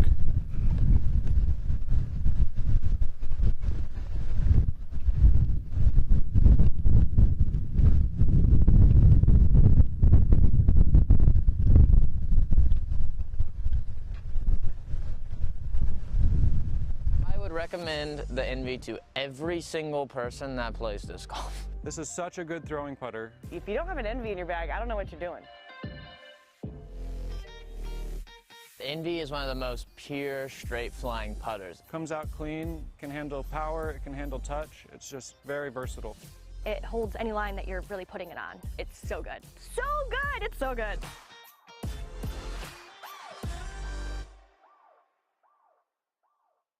Hello, we're Kenna. We're a Dutch growing company. We love plants and we want to tell you some cool things about them. Just like humans, plants can communicate. They can sense when another plant is close. Plants look out for each other too. They warn neighbors about nearby threats by secreting substances. And studies have shown that plants love a good tune. We love and understand plants. Let our passion excite you too.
Welcome back as we're heading into the back nine, and even as I say that, I keep thinking, well, should be the final 9 holes that we see, but with the way things are setting up right now, I don't know. What do you think the chances are that we're going to see this thing go into extra overtime holes, Nate? Oh, I think it's a very real possibility, and for the first time in a while, I'm just really not sure what's going to happen. I mean, a lot of times for me, you know, I can kind of foresee and kind of see a guy kind of taking the reins a little bit. Today I don't see that, and how often do we see a guy in the 4th card, you know, taking the lead? It's going to be interesting. Don't go anywhere. I'm at the edge of my seat. Calvin Heinberg on 10.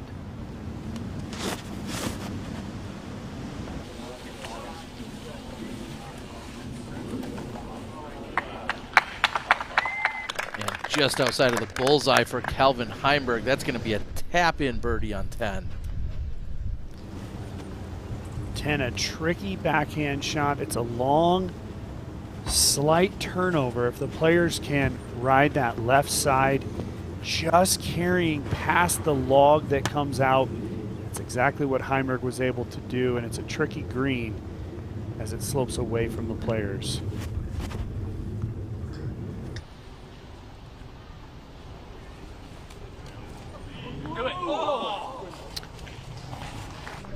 And Paul again basket hunting out here as that goes just past the pin. And that's where it carries a lot of speed past the basket. He'll be outside circle 1. With that speed, there's no chance that he's inside, but he's probably just near the edge of circle 1 on the backside.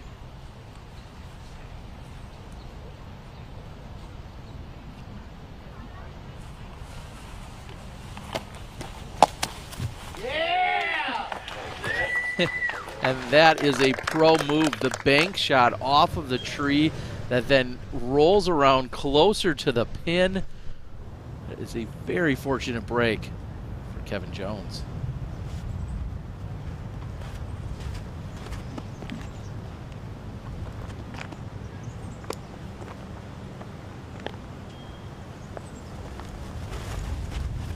Alden Harris on the tee of 10.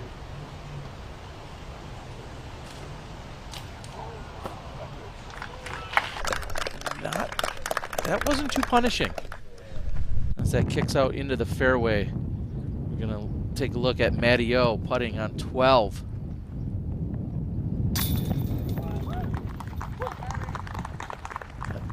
that is for par. An excited Matty O. Usually he's not that pumped about a par. Must have had to work hard for it. Here's your event leader at the moment, Gannon Burr, tee of 14. Oh. Oh no, Terry. That took a terrible wind shear directly into the out of bounds for Gannon Burr. That is a nightmare. You saw the red flag go up for out of bounds.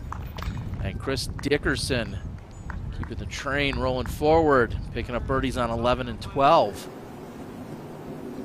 Here's Simon Lizotte with his second shot on hole number 11. Playing the gentle turnover left to right. Yeah, that's where it hurts for Lizotte not to be able to go to that sidearm. Oh boy, for Burr, it becomes a very difficult up and down on 14. He's going to, at best, give one back. A possibility of two is very easy to have happen. All of a sudden, Heinberg and Gilbert could find themselves in the lead. And remember, Calvin Heinberg is about 18 feet away for birdie. So Heinberg looking to take advantage of Burr's misfortune. And Macbeth, not in a very common spot here. He is at least 40 feet deep of the pin. This is putting back uphill. Birdie here brings Macbeth to 20 under par.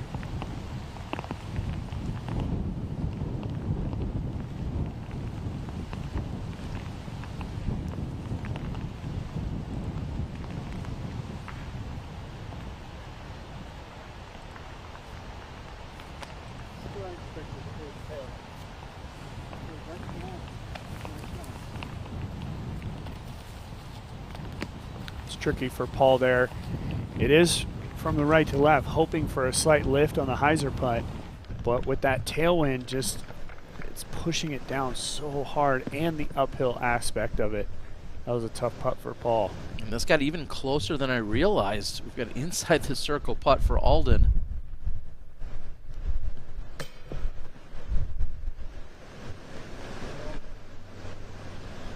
The short putting is going to kill Alden Harris. He missed the short one on the previous hole.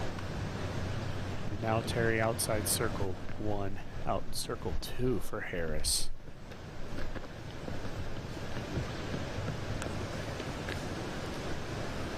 We haven't talked about it a ton this week so far, but the greens at Jonesboro,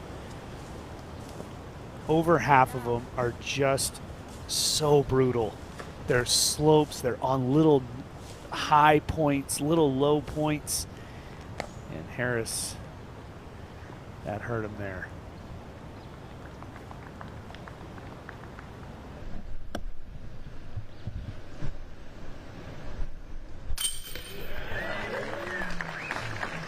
And Alden Harris with an answer to the rollaway.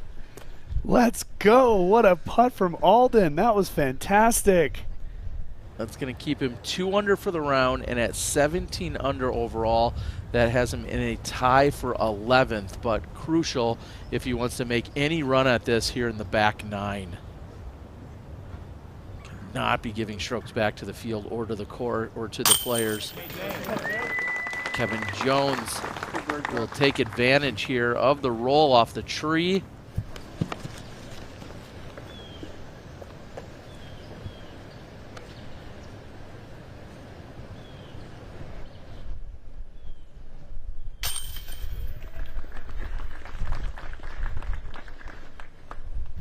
That'll be your leader.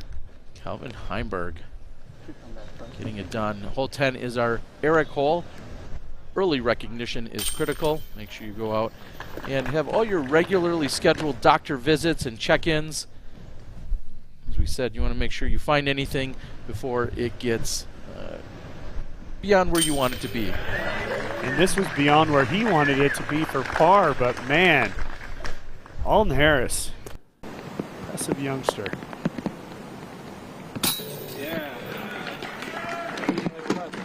Oh, Oh, Lizotte able to make the birdie after the turnover. Nice putt for Simon. And if we take a look back a number of years ago, they actually had to add a Mando to this hole because Simon Lizotte tried to, well, didn't try, he successfully created and took a cheater route that was off of the tee. Everyone always looked and said, what are you doing? Well, that was the fairway of 9 that he was out in. Just played it in an entirely different way. And then you saw what he was doing to put himself in position, and everyone was just thinking, no, that's not how the hole was designed, and it could be unsafe depending on who else is on the course. So now you must go the route in which we're going to see every other player throw. That's what you talk about when you say you have to try and Simon-proof a course. That's one minor way in which people have had to do that. I remember being out there thinking, he did what? Zach Melton catches up with good friend Kelvin Heinberg. I'm thinking right now for Heinberg. Oh, what a bomb from Jones. That was fantastic. Finally able to take advantage of the understable disc, getting it way out there. Huge shot from Jones. I'm thinking with Heinberg, he didn't look super comfortable in the early few holes. He looks so comfy now. That was a great shot. Macbeth going to play quickly here. Just getting the hyzer around the corner.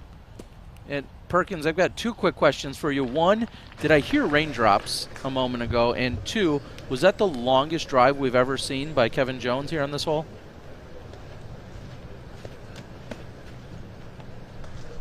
Rain definitely started back up. Looks to be cleared now. And honestly, I think it might be the longest drive. That's Kev's new disc, the reverb. Huge shot. He can almost see the pin. I've just never experienced that in any capacity for a player to push as far left as he did. Kevin Jones, big shot. Here's Gannon Burr, and that should be to save his bogey. Yes, that was to save his bogey. That easily could have been a double bogey. Nice save from Burr. He'll drop back, but still in contention. Layup for Dickerson on 13. Simon. Yesterday, Simon Lizotte had said that he hadn't felt like he played a good round in several years. And yesterday, the 13 under par, putting himself in great position. Maybe not to win, you never know, but a top 10 finish for Simon Lizotte.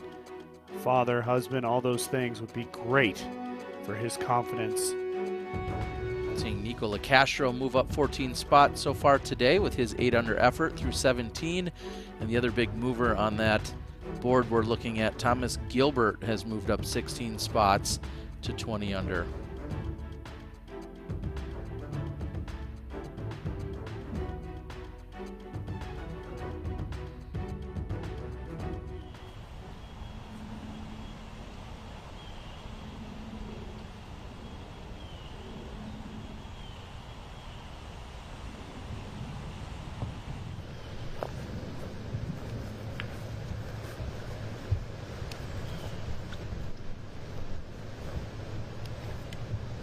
Harris, one of those James Conrad type players that very rarely goes to the sidearm, but very proficient at throwing these turnovers. This is a sidearm shot that he's going to have to make a little more difficult.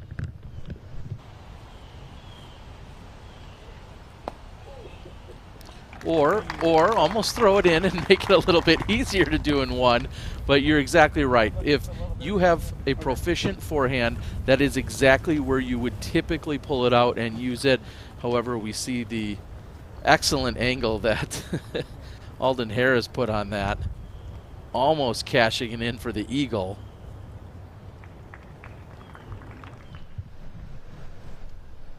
Such great poise that we've seen out of the 21-year-old this weekend.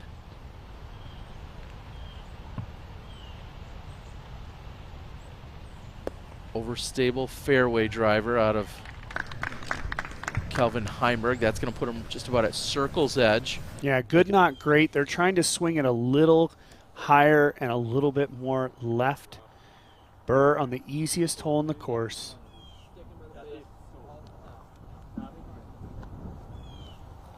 Inside circle 1 for Burr,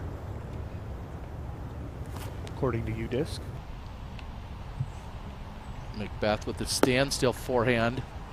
And that's exactly what they're trying to do. Get it a little bit higher, push it a little bit up that hill. It is slightly elevated there. Macbeth able to do it perfectly.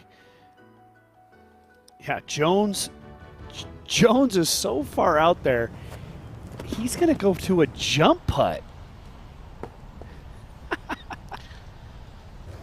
Awesome. I've never seen that before. Yeah, That's all I can say. I've never seen someone get so far left and have that much of an angle at the basket that they could give a jumper.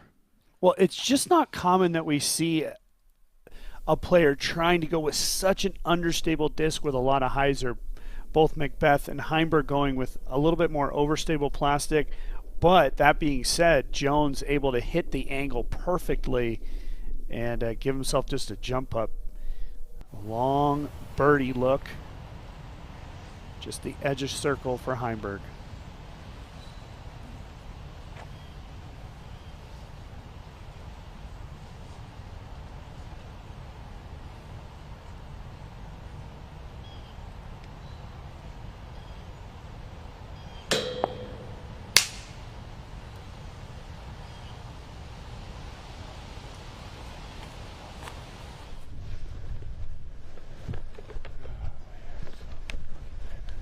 Heinberg will remain at 21 under with a par here.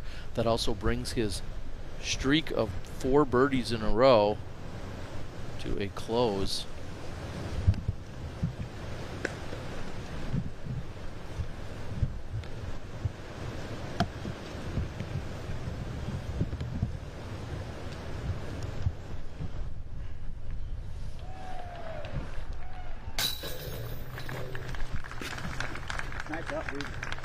And what's been a little bit of a slow day for Alden Harris. He does pick up his 3rd birdie. He'll push to 18 under.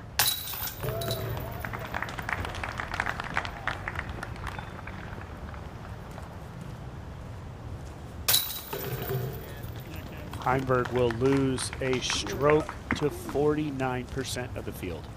One of the easier holes playing today, hole 11. Unfortunate par. And they'll walk up the hill to the 12th tee. Let's move over to Burr on 15. And no problem. What a bounce back. After taking the bogey and the OB stroke on 14, he answers on 15. A little love. Just has 3 holes left to play, but now we've got Chris Dickerson. The tee of 14. Power from Dickerson, pushing all the way into the woods. Good shot, easy par at the very minimum.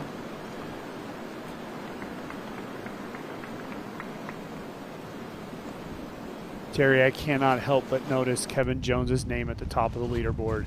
What it would mean for Kevin Jones, an Arkansas boy, man. It's trying to win on your home turf is not the easiest thing. And there's that drop. That's the same one we saw from Burr. We got to keep a close eye on that when our lead card comes through. That crosswind is just brutal for our competitors on 14.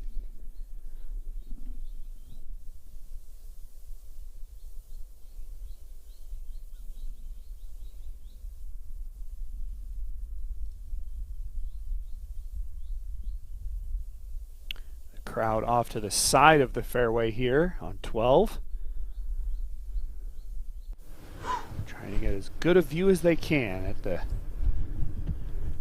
This will be most likely the longest tee shots for our players. It's a big wide open shot.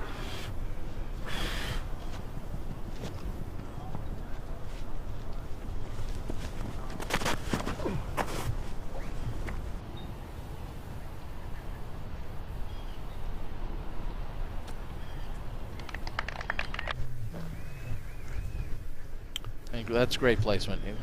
You really can't ask for much more than that.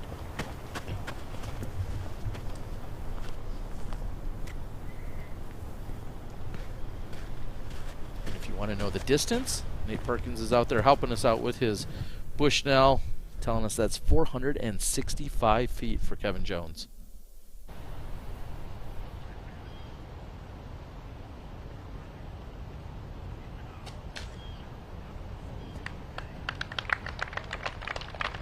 Paul getting caught up just a little bit. That is, if there's going to be a mistake here, it's overturning the tee shot and hitting the woods on the right. There is OB down there, and Paul got very fortunate to get through. He is in bounds, but a long way back. Yeah, his drive coming in at 425, and Nate says he might actually have to go the backside route to get to the pin, and that is rarely the route in which you see players taking, but he may be forced to do just that. Alden Harris.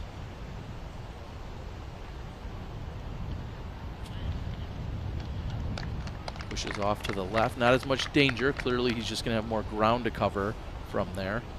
Yeah, Harris brought into play the only other danger off the tee, the big tree on the left. Heinberg going to go. He's been throwing this disc just incredibly all weekend. He's going to go big. See if he can't get it way up there. 445 for Alden Harris. Here's Heinberg.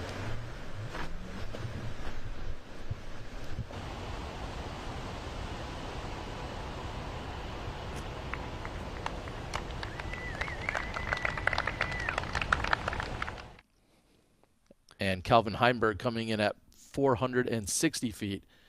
Don't go anywhere. We're going to move down the fairway of 12. We got a third of the course left on Championship Sunday. You're watching live disc golf on DGN. When you first sign up for a PDGA membership, you're given a PDGA number. Your PDGA number is a stamp for when you got involved in the sport. It's a badge of pride for players and a part of your disc golf identity. Get your number today. Visit pdga.com/join.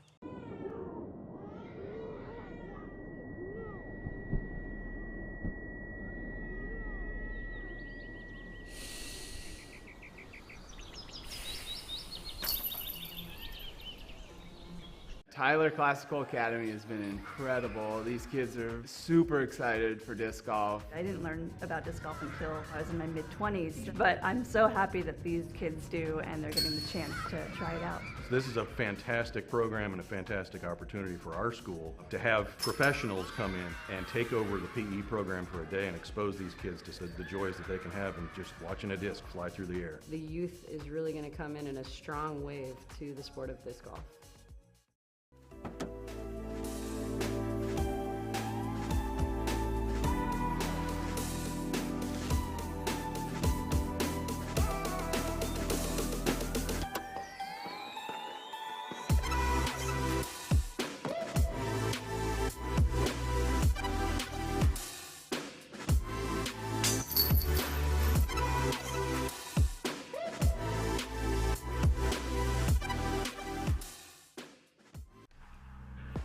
I mean, it's literally the most popular disc of all time in the history of the sport.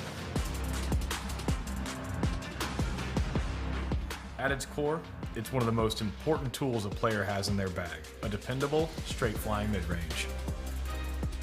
But the legacy of the Buzz goes a lot deeper than just that.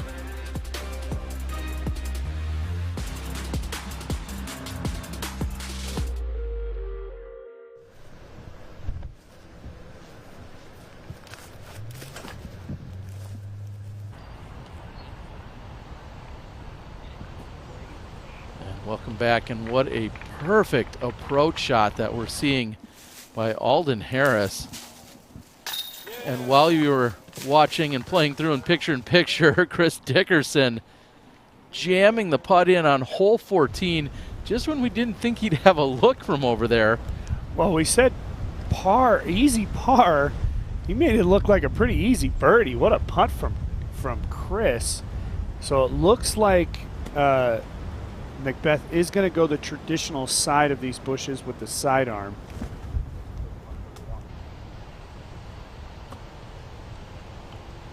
And it does sit down for Paul Macbeth, and that should be an easy birdie here on hole number 12.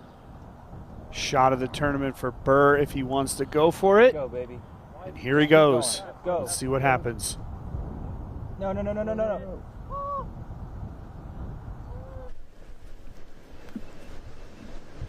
A standstill for Gannon Burr from that position.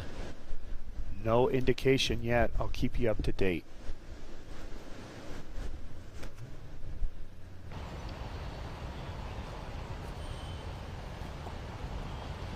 Abbreviated run up for Kelvin Heinberg. Good control from Heinberg. Again, these players completely blind.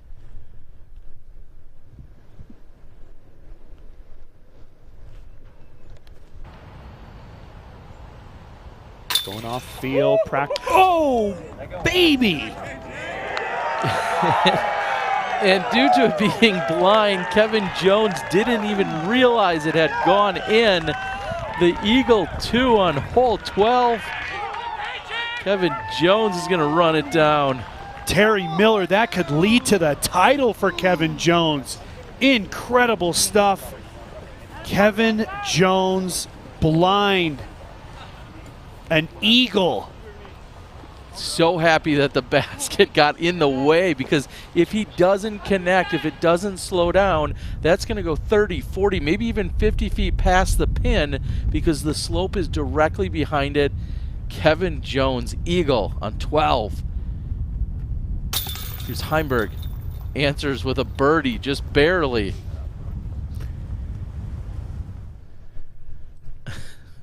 Unreal. Macbeth, his birdie putt. Seemingly unfazed, as he needs to remain. At this point, all of them have to collect their thoughts. They're going to head down the hill to 13 to another blind drive down there. But Kevin Jones.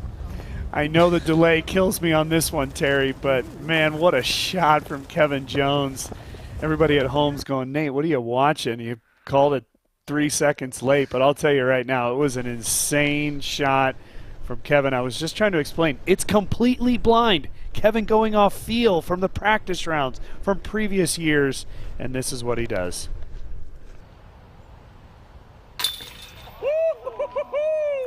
Nice shot.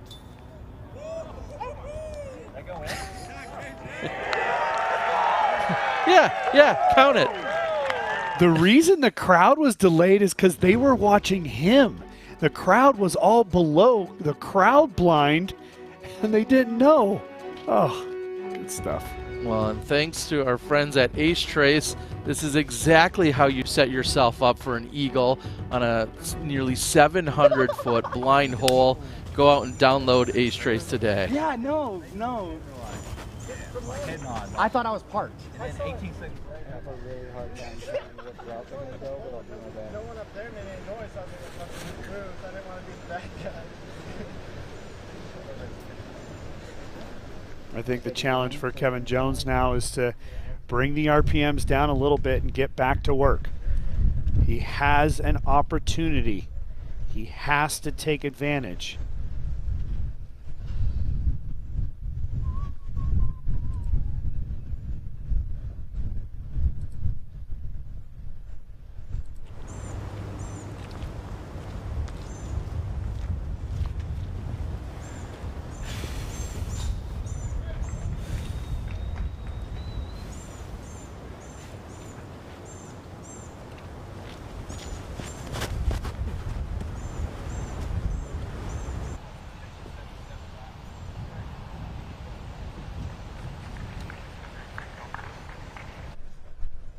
Kevin's going to be on the edge of the woods with that. He'll have an uphill putt for birdie.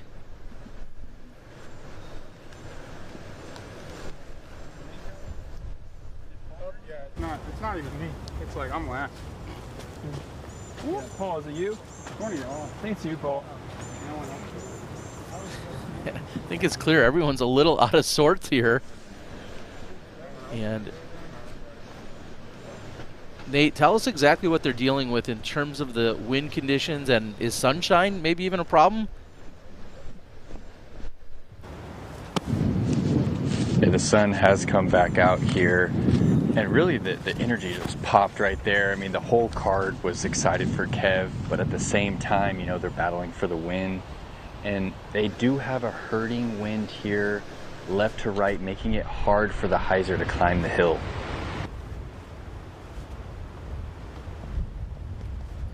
Thank you for that, Perkins. And we just saw Paul Macbeth significantly short here on 13.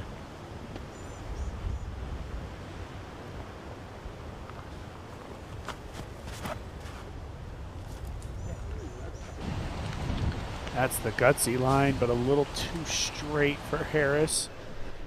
You know, it's already a difficult shot trying to get that far uphill on a hyzer and the hurting wind. Heinberg going to take, this is a very small gap, but he can try to take advantage of the crosswind.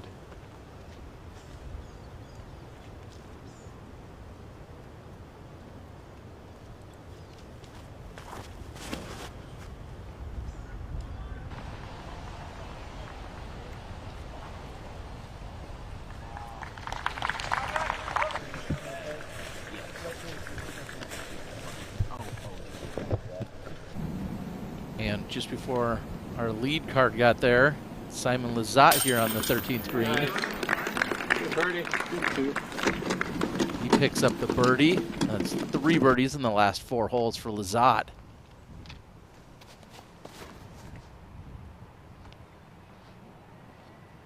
Dickerson trying to follow up the huge birdie that he had on 14, and that's going to be a park job on 15. And we saw Gannon Burr throw his shot over the water. And he was in bounds. And that was for eagle, a circle 1 putt coming up for birdie. Not an easy putt because he went to the headwind side of the basket. So it's going to be a tough one for Burr.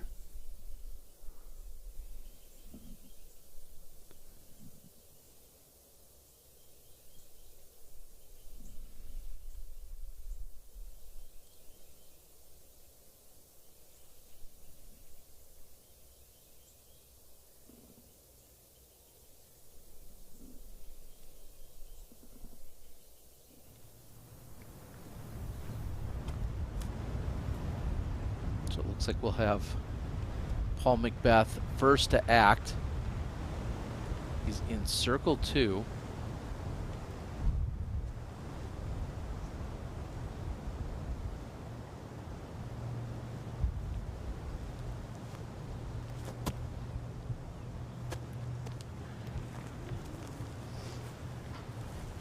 And he didn't like it out of his hands.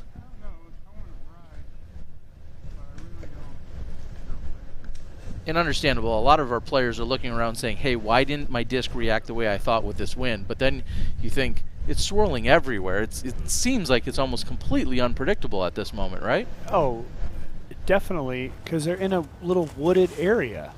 The wind is whipping up and over and around, and it's tough to predict. It's tough to predict for anybody. But that look, which I've made a million times, you're looking into the wide open space going, wind, why didn't you do what I thought you were going to do? It's a coping mechanism, Terry, for the frustration of putting in the wind. And Alden here is going to have to get creative. You see him with the little forehand flick. Just proving how little of an angle he has.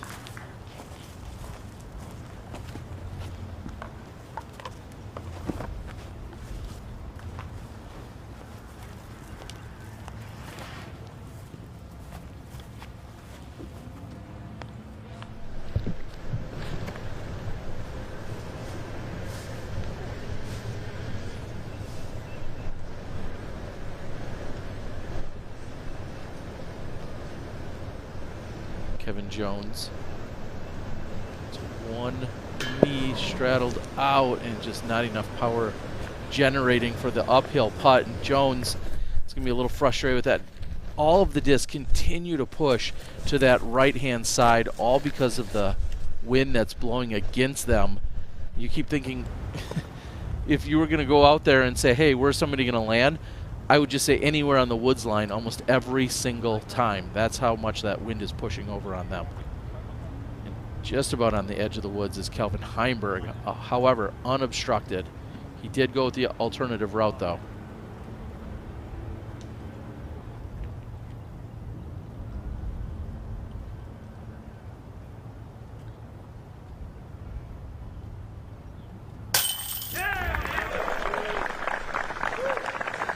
Solid putt from Calvin. And with that, he's going to move to 23 under par and tie up Kevin Jones. They are going to both be 2 clear of Paul Macbeth and the rest of the card. The rest of the chasers and Chris Dickerson and Cannon Burr, that is. And don't go anywhere. We've got all the action right here on screen. We're playing through. So we've heard the question, what is Power Grip? Power Grip is Europe's #1 disc golf shop, online at powergripeurope.com. Plus, we just opened up our 5th retail location in Finland. We're here at Power Grip USA. We're going to be online to start, but we have plans for multiple retail locations throughout the United States in the years to come. We have a little bit more work to do, but go online, powergripusa.com. Sign up for 20% off your first order. We'll see you soon. Hey everyone, I'm Katrina Allen and I'm here with my SP Vortex. We ran a limited number in the SP plastic to commemorate my 6th PDGA Player of the Year.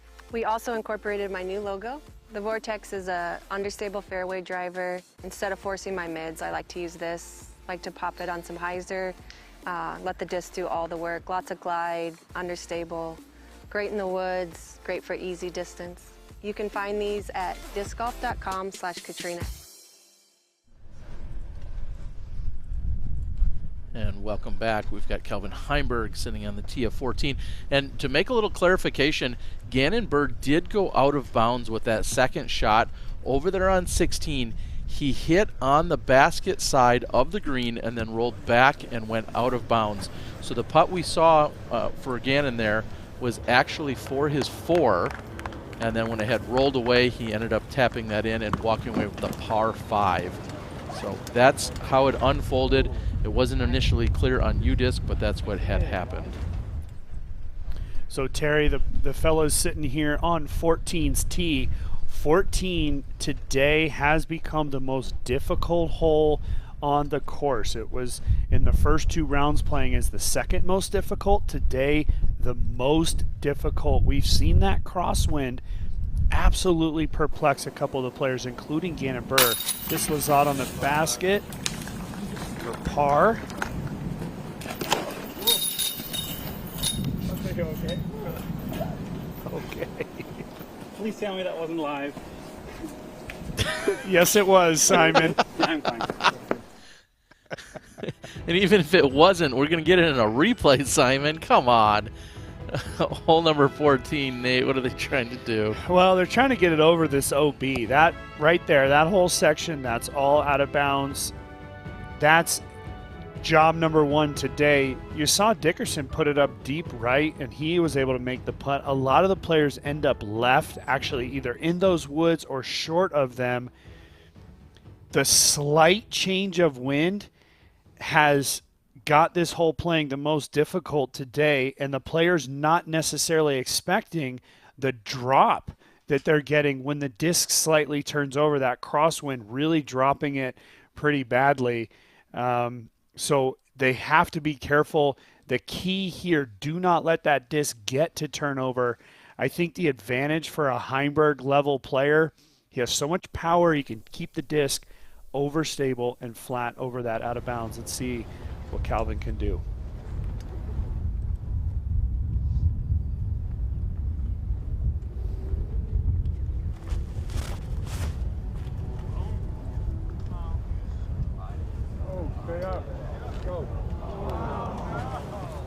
And Terry, he can't. He went with his more understable driver, and that wind toasted him.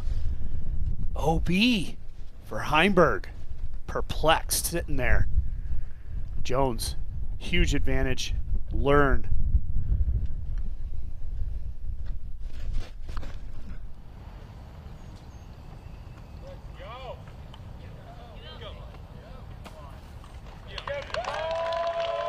Jones makes the clearing. He's inbounds. Have a long look at a possible birdie, but most importantly, it should be an easy 3 at worst. Great adjustment from Jones, not letting that disc get turned over.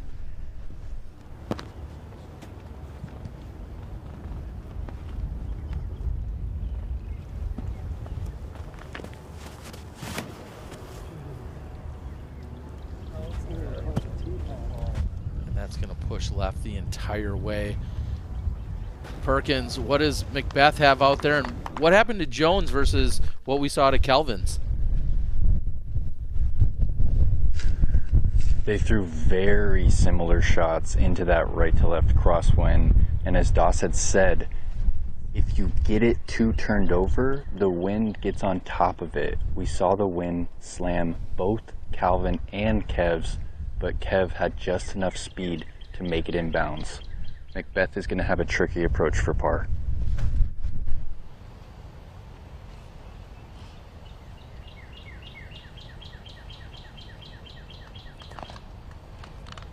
And over and inbounds for Alden Harris. I think we're going to, thanks to Idio, we're going to have a form review. What are we looking at here, Doss? Well, we're looking at one of the most athletic players in disc golf, Kevin Jones. Very compact, keep things very low, and you can see how far he dips down right here and all that kinetic energy coming up from the ground, that knee bend there, and it really is a pretty form.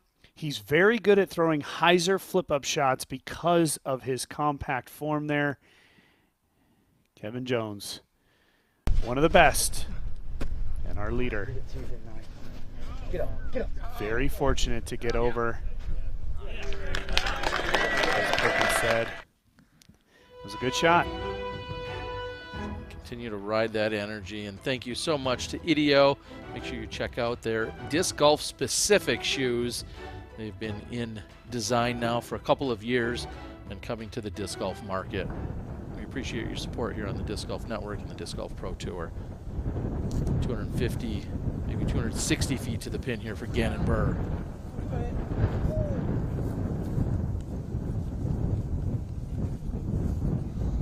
Yeah, he had some heat there, Terry. Went a little long. This is the second shot of Chris Dickerson. Tough angle.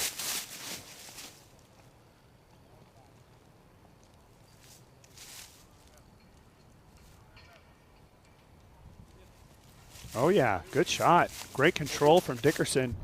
Circle 2 for Eagle. Tough up and down.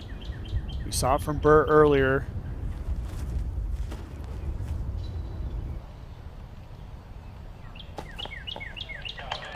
Wonderful control from Calvin Heinberg.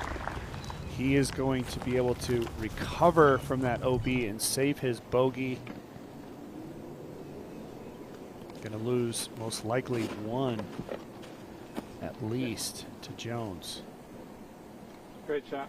Thank you. And that is parked for Simon Lizotte.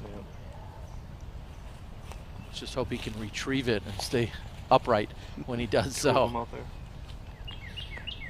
Kevin Jones at 23 under par, 2 clear of Paul Macbeth. Macbeth way over there on the left side. It's going to be a tough up and down for him. He's already gaining the stroke on Calvin. And remember yesterday, Kevin Jones gave a fantastic run at the birdie from this side as well. There's a chance Kevin Jones can make this and extend the lead. That's what he's thinking right now, baby. Boom. I see you. It's going in the basket.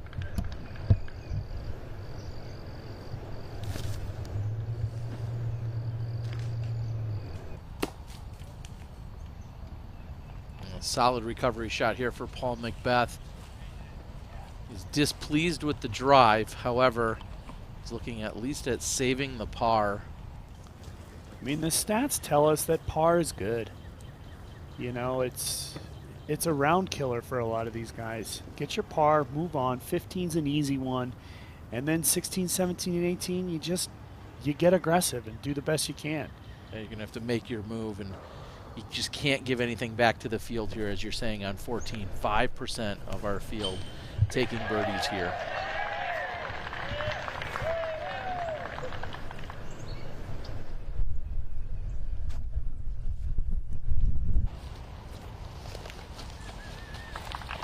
Creative for Alden, and Perkins is telling us that Kevin should have just enough space to run at his putt. And Chris Dickerson ahead on 16, laying up the eagle attempt, as he'll then have a tap in for birdie.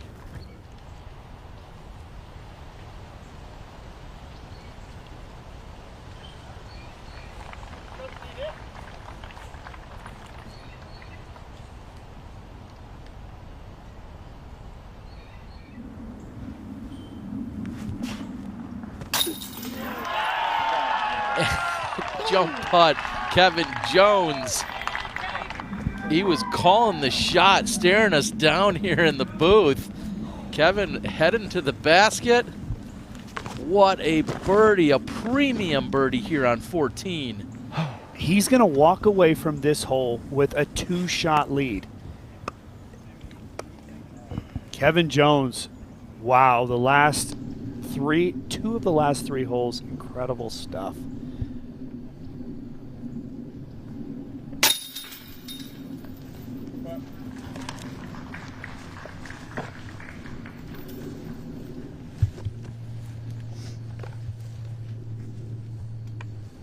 If Jones can just play solid on 16, 17, or 15, 16, 17, a potential for a 2-stroke lead heading into 18, and boy, wouldn't that be so nice to have. Now, a lot to happen between then and now, but Kevin Jones, he was eyeing up that basket yesterday, almost made a miracle C2 putt. Today, a little bit closer, and he never took his eyes off those chains. Kevin Jones. He moves to 24 under with that. Now we're going to take a look at our Paragon Disc Golf notable statistics. Scramble rate is where he's leading at 100%, and also his strokes gained total at 14.91. See him with that C1X putting, very solid at 93%.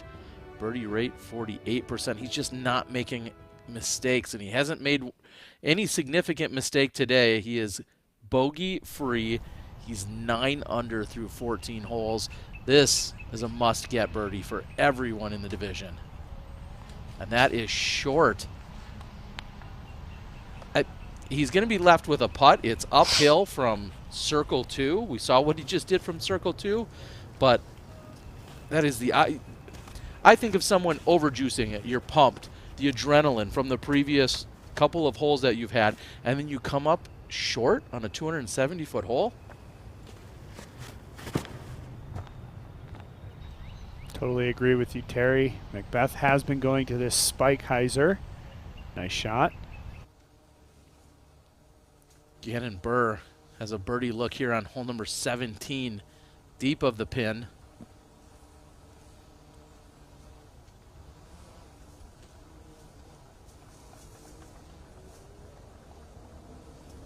He still has a birdie look.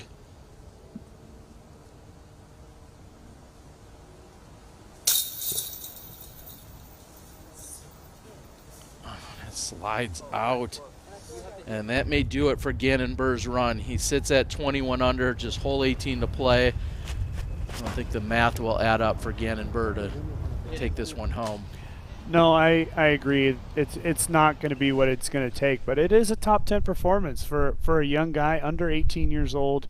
Gannon Burr's proving to be one of the bright young superstars in disc golf.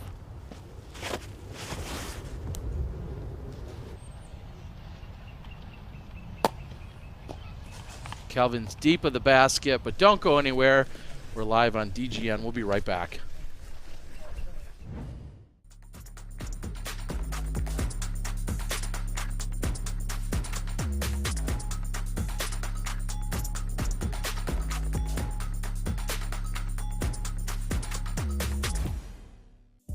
I just got a chance to test out the new black hole portal, and I really enjoy it.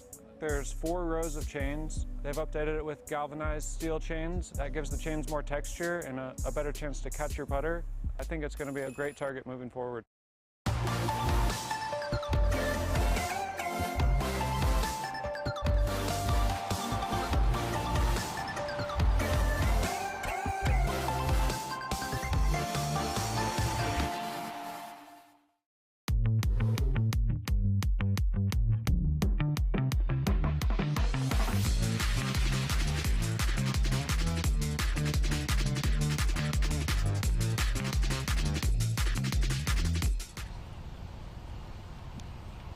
Kevin Jones from circle 2.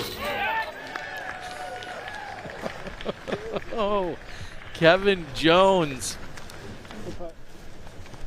He needed it. It's the easiest hole on the course. This might be one of the lowest averages I've ever seen at a Disc Golf Pro Tour event. 2.37 is what this hole is averaging. 67% of the field have taken birdie or better. There was an ace earlier today by Mark Chapalonis. Here's Kelvin Heinberg to answer.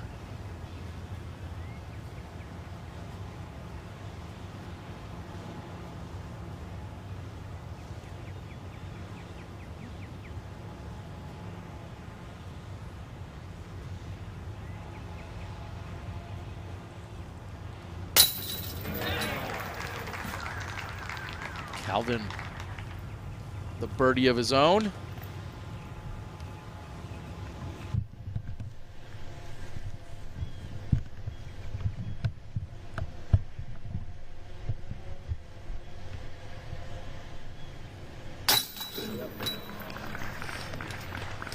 Terry, I just cannot stop thinking about the keys to victory. Driving accuracy, distance with placement. Kevin Jones has been excellent with that today. C2 putting statistics. He's made now back-to-back C2 putts. As we see Alden Harris tapping in here. And the last key to victory, the final 3 holes for Kevin Jones. There is nothing between Kevin Jones and a victory but the last 3 holes. The last 2 jump putts have gone in. Kevin Jones, we see you. The bottom of the basket. As we roll that Zuka replay, they're going to roll up the hill. Kevin Jones feeling it. Feeling every bit of this. And we've seen Kevin Jones. Sometimes he's had running out some events. And as you were just saying, the 3 holes that remain so difficult. Right I mean, there. He's checked the 2 first boxes. You just got to check the 3 final hole boxes and you will do good. Kevin Jones is in a position to where he can make different decisions right now. He's not forced to try to park it for the eagle on 16. If he gets a good tee shot, he can play it safer. He can lay up an eagle putt. So many more options for Kevin. Those 2 putts have opened up a plethora of angles that he can take on these last final 3 holes. Let's look at Dickerson here. Here he is on 17 with his second shot, Chris Dickerson.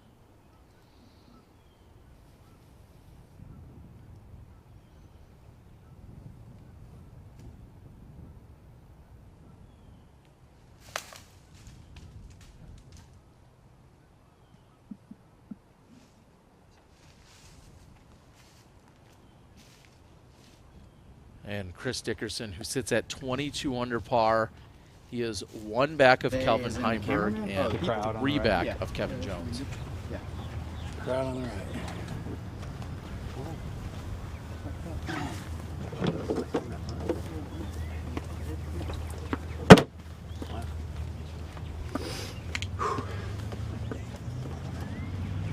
Crowd control happening.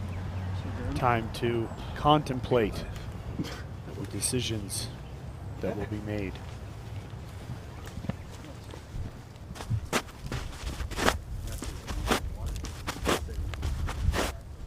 Tricky tee shot here on 16. It's a long tee shot and it slopes away from the players. A tee shot too far to the right definitely limits the options the players have. We've seen most everybody who has gotten an eagle or a good quality birdie from the left side of this fairway.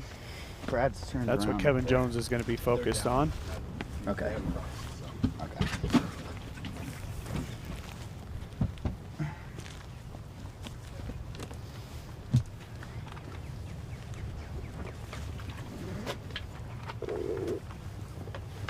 Hit us with a few of the statistics that we see here on hole 16.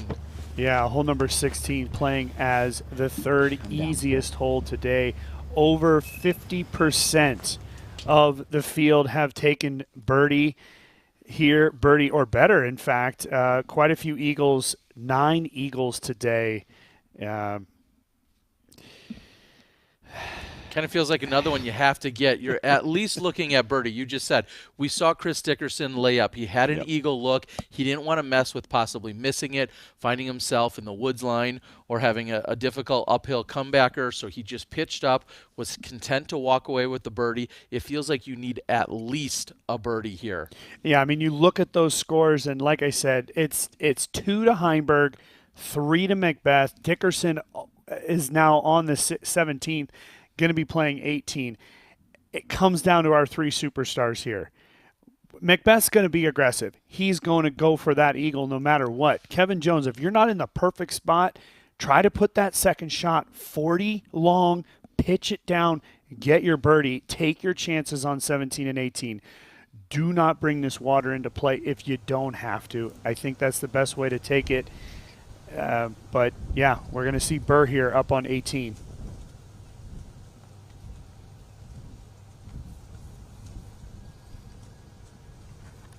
Gannon Burr lining up a birdie putt. He sits at 21 under. Yeah, Gannon. And what a solid round by Gannon Burr. 22 under for the weekend. That is currently going to place him in a tie for third. Of course, we have a number of competitors still out there, but Gannon Burr, a 9 under effort during this final round. Solid finish.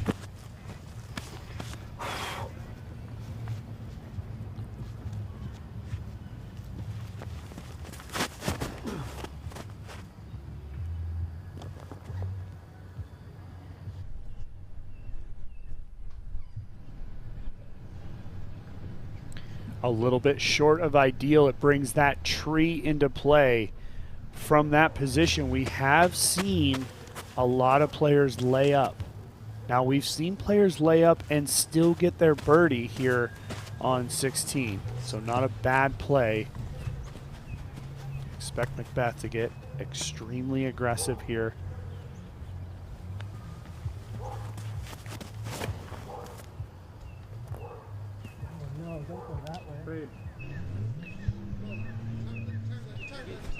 It's going to need to hit something, and it filters through just a little bit. I thought it was heading even harder to the left, and that's going to be well out of position for Paul Macbeth.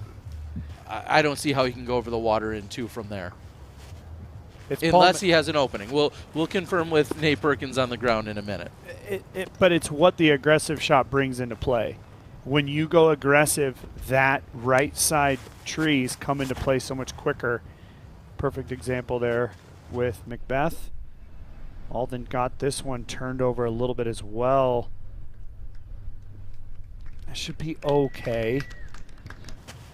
And Perkins, tell us what we're seeing on these first 3 drives so far. Kev has absolutely no chance at eagle. He's going to have to lay up. Paul also no chance. I'm standing at his lie now, and he actually even has a difficult layup. Well, thank you for the insight out there, Nate Perkins.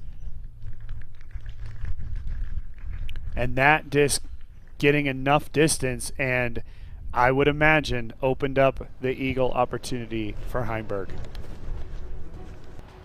Take a little look back at Kevin Jones when he was just getting the engine revved up as he throws it in on hole number 12. Jump ahead to 14. The jumper, count it, from 49 feet. Then from below on 15, Another jumper, back to back. Kevin Jones with about 3,000 feet of throw in today over these last few holes.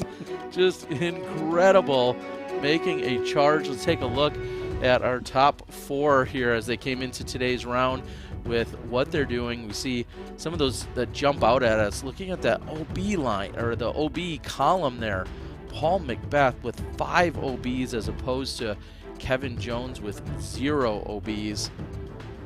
C1X putting, 93% for Jones and Harris. Heinberg just a little off the mark. Paul Macbeth with what looks like a terrible 83% when you stack it up against the rest of the field there. Unbelievable. Thank you to Paragon for our notable statistics. Here's Matt Oram, hole 17. This is for birdie.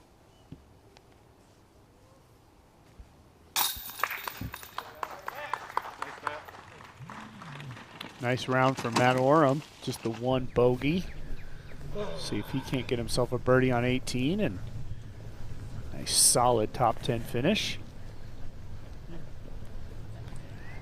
A lot of times, Terry, I tend to lean that this is almost a good thing that Kevin Jones has to lay up. It's not the easiest layup in the world because of the slope down near the bottom of the lake. If he decides to go that close to the lake for the layup, we've actually seen layups hit that slope and roll out of bounds.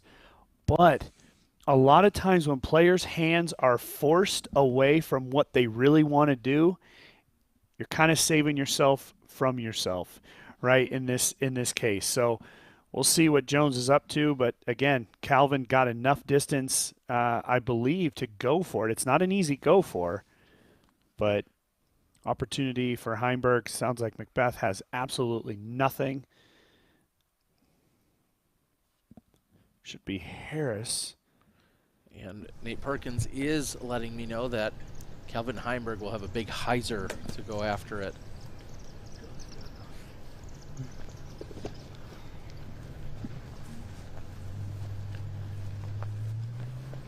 And Perkins, can you give us an update as to where we see Kevin Jones on that layup?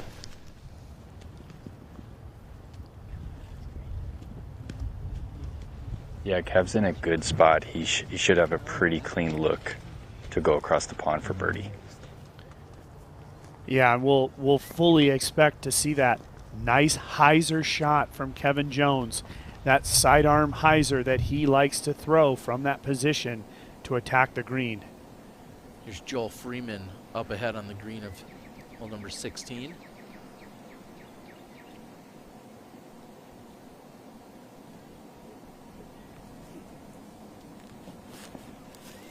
It's terrible.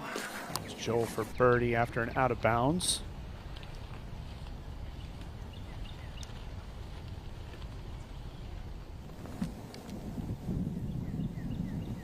Knut's had a brutal day out on the course.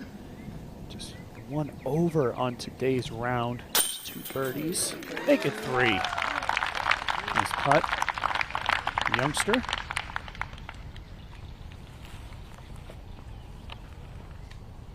Him and a number of friends here from Norway making a full tour here in 2022.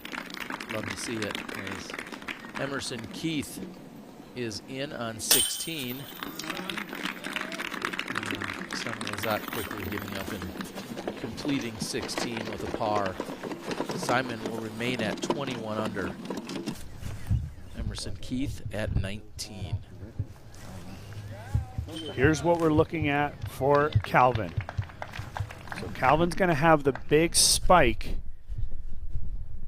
The year that Calvin Heinberg won this tournament, 2020, he threw a similar shot from this position, spiked it inside circle 1 for an eagle.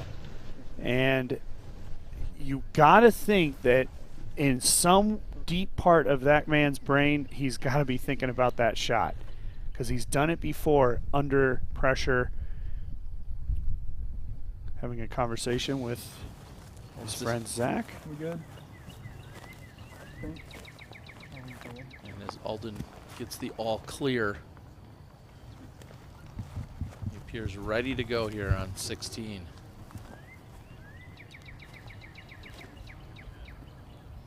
Long turnover flexing shot here for Harris.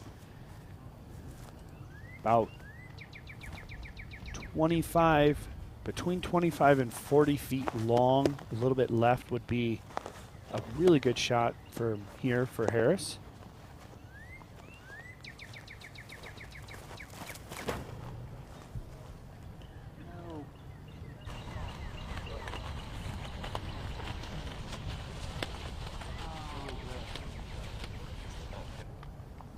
Perkins, where is that? Is that OB on that far left side? I get to take it from over there? Just not enough turn on that one. It's stalled and hyzered left out of bounds. He will be able to take it from over there, as he did cross in bounds. Mistake cannot be made right. The big tree on the right up by the basket. The mistake here for Calvin has to be about 30, 40 left.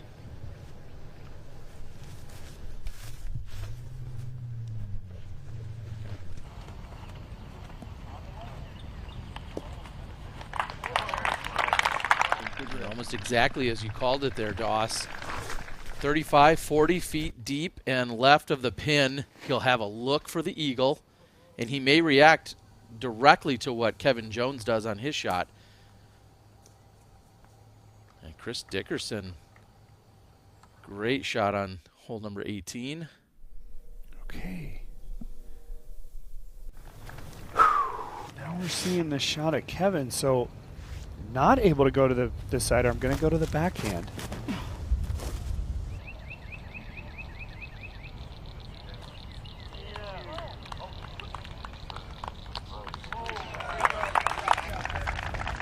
And he gets the green flag, but really tough for us to determine how good the lie is. Perkins, do you have a good look at that? Honestly, from this angle, it looks like he's going to have no chance at a birdie. All right, so he is over the pond, but man, this could be a two-stroke swing if Kevin doesn't convert on a birdie and Calvin makes an eagle attempt. They could be knotted up with 2 holes left to play. Yeah, and I have almost no doubt that Calvin's hand will be forced in this situation. It's a tricky putt for Calvin because it does slope away, and every single time that I think about Paul Macbeth not having a shot, he pulls one out. He's looking at the smallest of windows here. It looks like he's going to go for the power sidearm out the tiniest of gaps. Can Paul Macbeth do it? An eagle would put him in position as well. Not going to say it's smart. Well, this is really an all or nothing shot by Macbeth.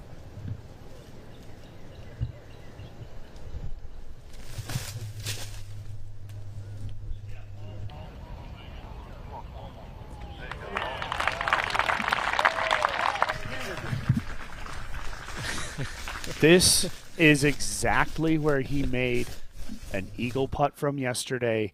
It's a better angle from Heinberg. It's a little more distance, but it's uphill. And potentially the shot of the day for Paul Macbeth. If it all comes down to the 18th hole for him, to find that gap and to get over that last pine tree,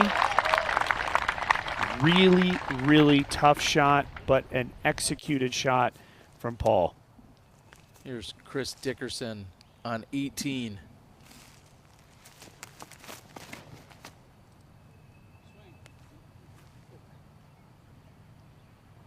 And that's got a good line tracking from right to left. That's good for just a moment. And it looks like he's putting for birdie from circle 1. They're crossing over here, Nate. You didn't have that shot lined up? Well, tell us the difficulty of what we just saw from Paul Macbeth. You're an incredible forehand thrower. You didn't see that from Macbeth? I'm telling you, I was standing behind his lie. There was nothing from in there. Incredible recovery shot to give himself a chance at eagle and stay in this tournament. Yeah, just when Paul's in that position, he knows he doesn't care if he's taking second or third or seventh.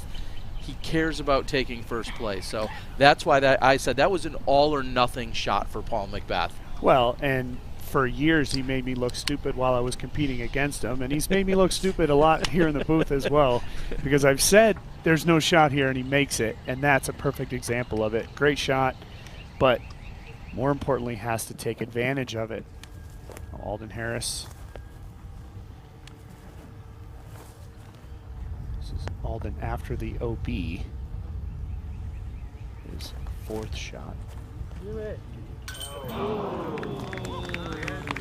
Scraping across the chains. Alden doesn't get it to drop.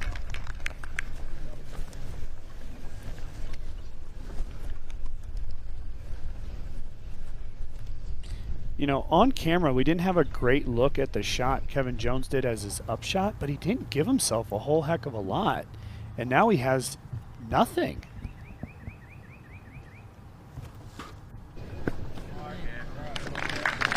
That'd be a tap in for Kevin Jones. So the situation is Macbeth has a slightly more uphill birdie putt, maybe a little bit more flat. Calvin's is a little more downhill.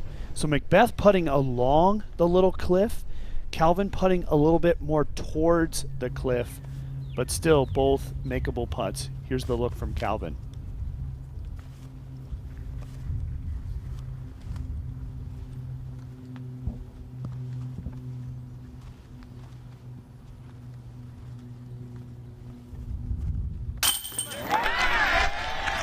Calvin Heinberg with the eagle on hole number 16. Dead center for Heinberg. Macbeth a little closer. Paul Macbeth with an eagle look also on 16 to pull within one of the lead.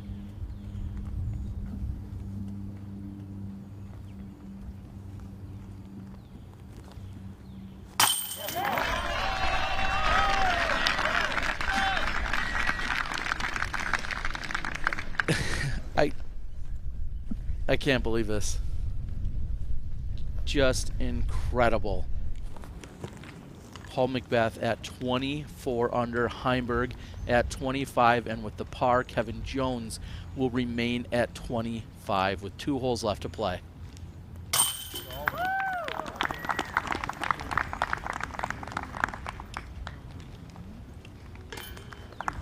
It wasn't an easy shot for Calvin Heinberg, but he did put himself in an ideal position through the perfect second shot and a eagle for Heinberg. For Macbeth, Nate Perkins said he had nothing, and he continues to prove us wrong to go on to his own eagle putt, and nothing but the bottom of the basket. Fist pumps around for these guys.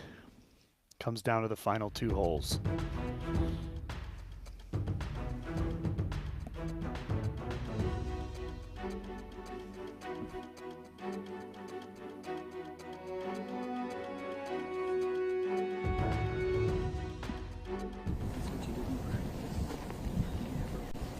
Catching back up with Simon Lizotte throwing his second, hole number 17. A little better angle than yesterday. He's looking for it to sit down. And instead of 2 feet, he's about 10 feet today. This putt for birdie. What a second shot. Look how close Chris is. And he makes it for a 10 under par from Chris Dickerson. Bogey-free 10 down. He slides into a solo 4th place position. Not bad for our Champions Cup major winner from last weekend, Chris Dickerson, solo 4th. An hour and a half ago, there was 15 guys within about 3 shots of the lead, and now there's just 3 men left that can take it down.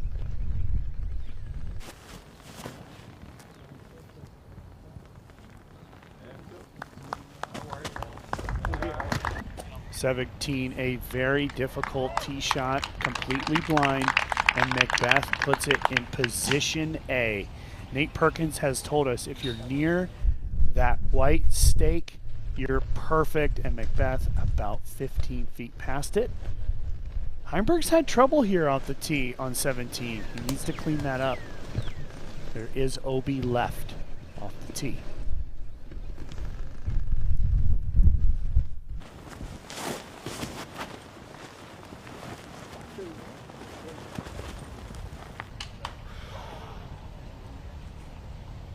Wow, and that looks like a good kick out. I think that was heading hard into the right-hand side. It gets hung up and stopped. He's still going to have a very difficult second shot, but that was a good kick for Kelvin.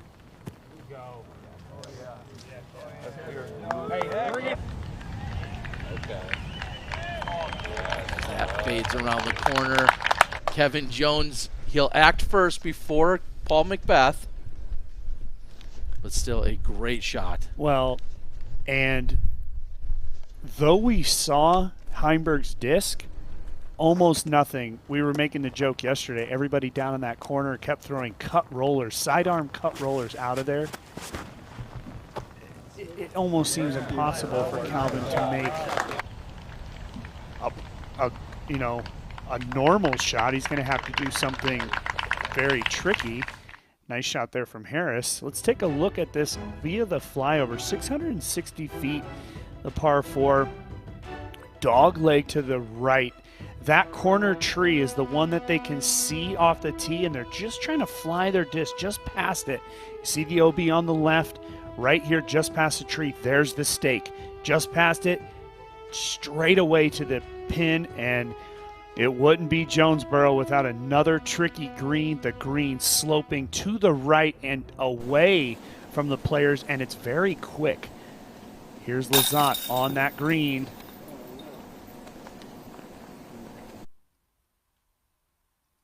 Unfortunate miss there for Simon. Yeah, the look of disappointment as that one falls to the ground. And the gallery forges forward as we have just 2 holes left to play in regulation. I'm going to go ahead and put that in parentheses right away. We'll also see if we can get confirmation on what playoff holes would look like if we move into that situation. You have to be thinking about it with 3 competitors all within 1 stroke of each other. And Nate Perkins is telling us that Kelvin has a clean turnover shot. Really? Potentially a flick, but it's not overly difficult. We'll see. And if they go to a playoff, of course, sudden death, and it'd be holes 1, 2, 3, 8, and 9. And they would continue to play those until we have a champion crowned via sudden death. So Nate Perkins giving us the turnover or sidearm call, and I think, again, yesterday we saw several competitors, including Calvin Heinberg, throw a cut roller here, a sidearm cut roller. What's he doing, Terry? It looks like he's going to put down his overstable fairway driver on a sidearm cut roller. Got it. This is just, it should be on the caddy book. Must throw cut roller from this position. He put it up and gave himself a birdie look yesterday. Can he do it again? Come on, stand up. Stand up. Oh, and that last little bit might have been just too much as it continued to carry. Once we confirm where Nate Perkins is at, maybe he can give us a good read on that lie. But not bad. Yeah, and you not bad. 3 other players in prime position here. I think he made the better play, which was to give it more heat and get it further up the fairway. I mean, he's pin high. The guy won the tournament by making a miracle shot out of those woods 2 years ago. Can he do it again?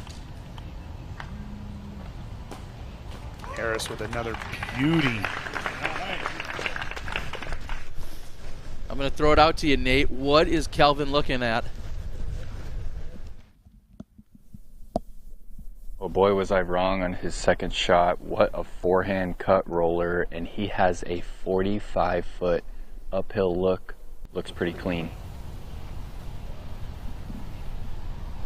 All pressure likely will be back on Kelvin, but let's see what Kevin can do to keep that pressure on him. He wants to come in just short. This is leaking left, and that's going to be just outside the circle, looking downhill. Just death putt. 38 feet.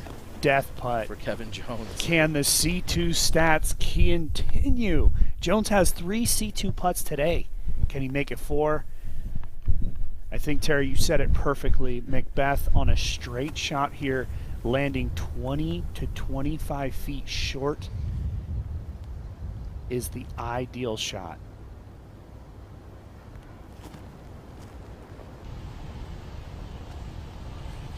It's turning over, leaking to the right, and checks up. The putter stops, and Macbeth will be closest. So he'll see what Kelvin has to do. He'll also see what Kevin does. And if neither of them convert, but Macbeth does, we will have a 3-way tie heading into the last hole of regulation. I expect more fireworks than that. It was 2 years ago. We thought it was all but over. Calvin Heinberg making an incredible putt from the woods he's in. Currently, Kevin Jones outside the circle. Does he go to the jump putt, the very aggressive jump putt downhill, death behind the basket, and Macbeth in a great position? You're right, Terry. It really could be a 3-way tie heading into one of the best and most difficult finishing holes on tour. We're seeing Kelvin's approach shot down there at the bottom.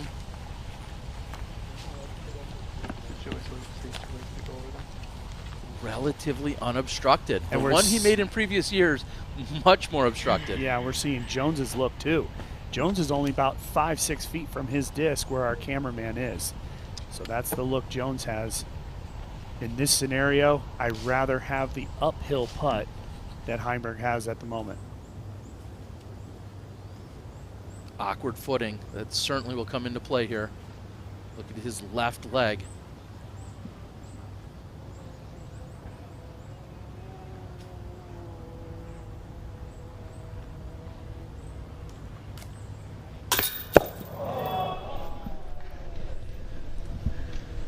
Calvin Heinberg will par 17 and will at best have a share of the lead. Will it be with no correction. I apologize. Kevin Jones has a chance to solo lead this. He certainly does. I apologize. Kevin Jones to be your outright leader and to move to 26 under.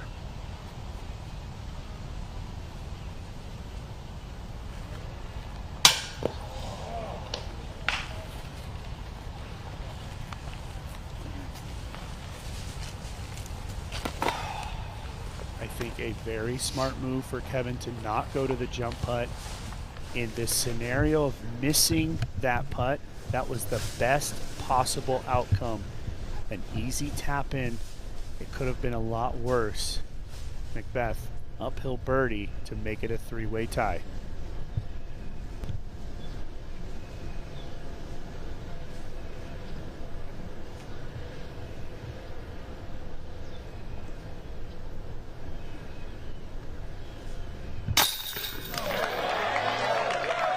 Macbeth has now made it a 3-way tie heading into the 54th hole of competition.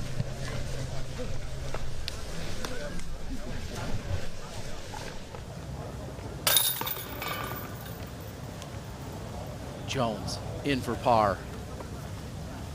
My heart is racing. Calvin Heinberg taps in. Alden Harris will tap in. We know you're not tapping out. You're not going anywhere. We're going to take a quick commercial break and bring you the finish here at the Jonesboro Open. We are dedicated to the game.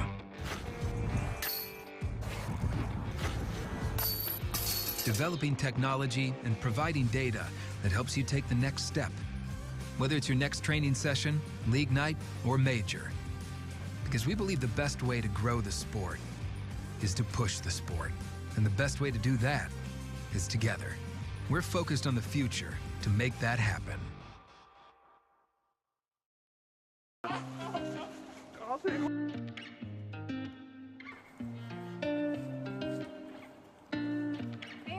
try this.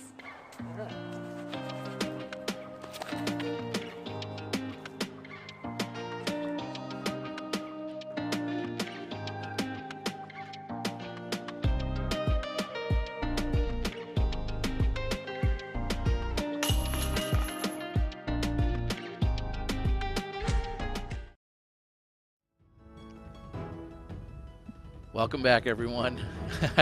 I'm not sure you could be anywhere else, but watching this unfold, Kevin Jones, Paul Macbeth, Kelvin Heinberg, all knotted up heading into our final hole of regulation. I think the statistics, the numbers would have to tell you somebody's going to be still tied at the end of this. Will it be for first, though, Nate? That's the question. Of the players we've seen that are of the three guys we have left, Macbeth has had the best tee shots. Now, yesterday, Calvin had a blasting tee shot, put himself in phenomenal position, and gave himself a birdie. I mean, he threw a killer second shot, gave himself a birdie. 18, why it's such a great finishing hole is because there's challenge throughout the hole. It's not just make a great tee shot and the second shot's pretty good. It's not just put yourself in position and you got to throw a great second shot. It takes two high-level shots, and that's what it's going to take to walk away potentially here in 10 to 15 minutes. But at the end of the day, you don't want to take yourself out of it either. You want to give yourself an opportunity.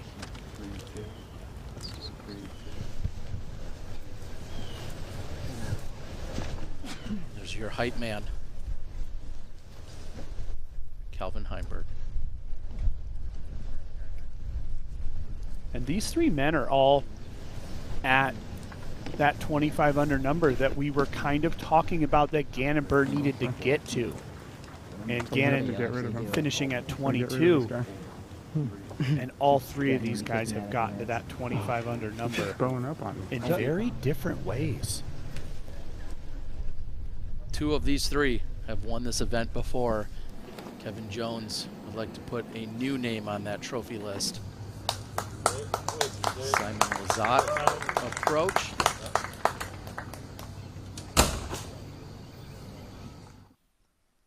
That shot for Lizotte was his fourth shot. He got win OB. So he's putting from circle one for a bogey. He'll finish at most likely 20 under par, which will put him in a tie for 7th place.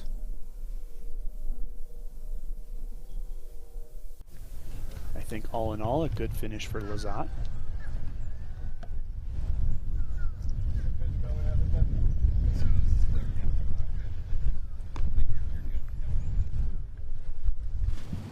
Macbeth's gone for the tee shot that's finished left. The danger there is there's OB left and the crosswind coming off the right. Got to be careful.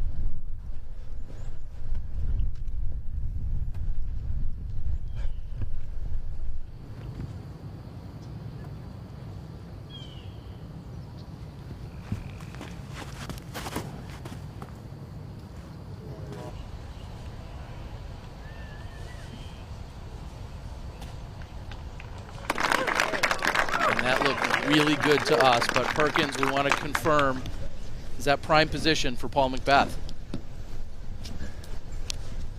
It's absolutely prime position. He's going to have the hyzer on the right side of the fairway. Yeah, he completely changed his game plan from yesterday. Macbeth changing the disc selection even and going on that right side.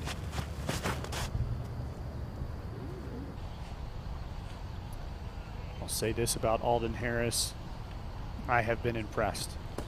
From what he went through yesterday to his performance today with these three great players, he has a great future ahead of him, Alden Harris. Heinberg's been throwing the power shot that's been getting way up there on the right. And that signature low, flat power shot from Heinberg.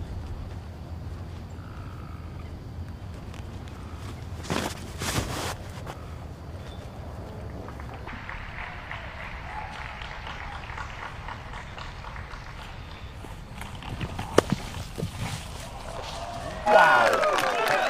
The 250 marker for Calvin Heinberg on the left. That is the ideal position. He raises Paul Macbeth and says, I got you. What a shot from Calvin. Kevin going to go to the sidearm. This is what he's done on the first 2 days.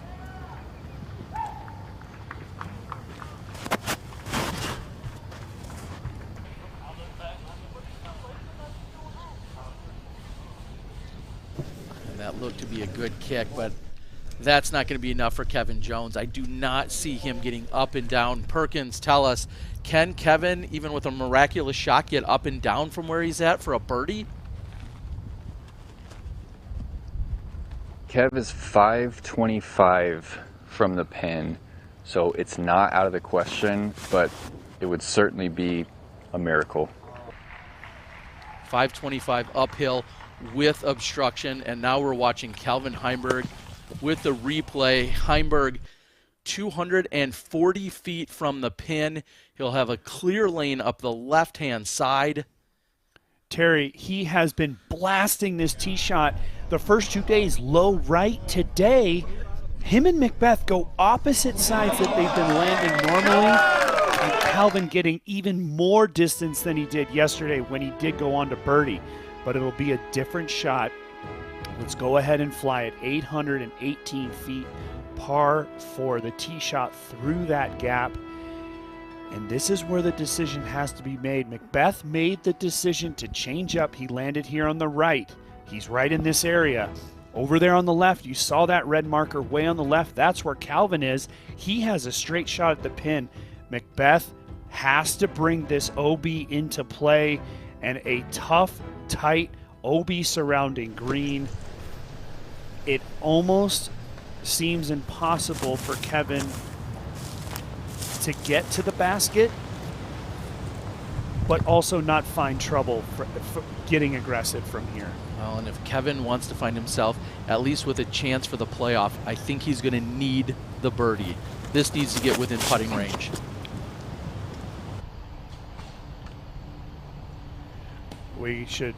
I should remind you, he has a 174-foot throw-in today. You never know.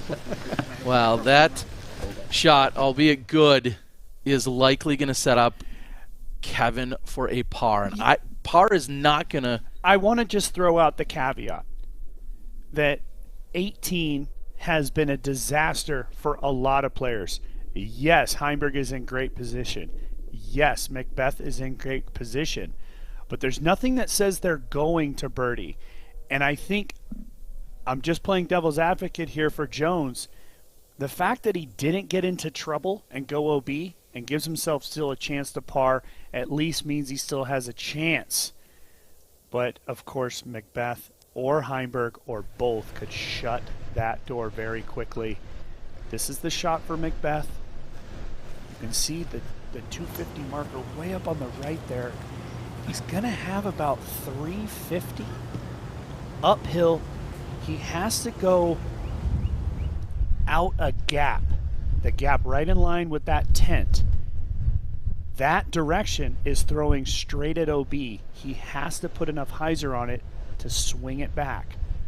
We've seen a lot of players leave it too far to the right.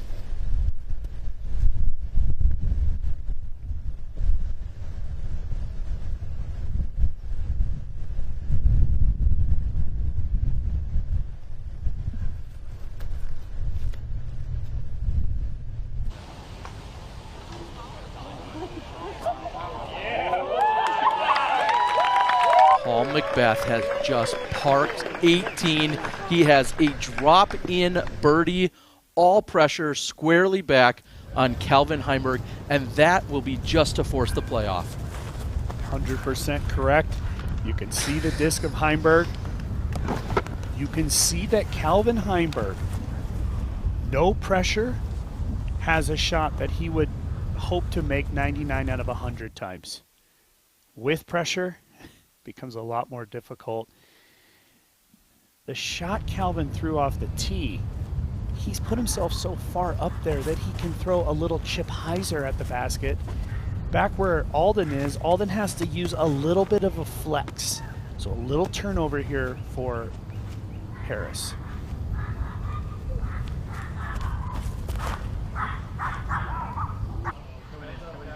Nothing like a little dog for some distraction. And not enough turnover for Alden. He actually did that yesterday too, went OB left. Perkins, can you confirm it looks to be OB, but not sure how close you are to that. He's OB, nearly the exact same spot he went out of bounds yesterday. And you're now looking at what is the most clutch shot of the day here by Paul Macbeth. And that overtakes the clutch shot he threw back on 16 that Heinberg took away with his tee shot. And now it all comes down to Calvin. It's clutch for clutch, isn't it here, Terry? Back and forth, two heavyweights. Calvin must get up and down, and that will be to force a playoff.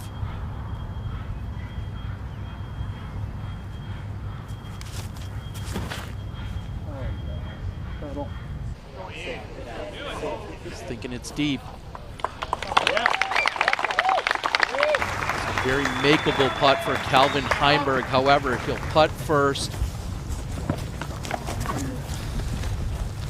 It's all in his hands right now if he can take this to a playoff. And the only way that Kevin Jones is going to see a playoff is if he throws this in. And that's why I think it was crucial that he didn't go OB. This can go in. Kevin Jones to make the playoff. Possible playoff.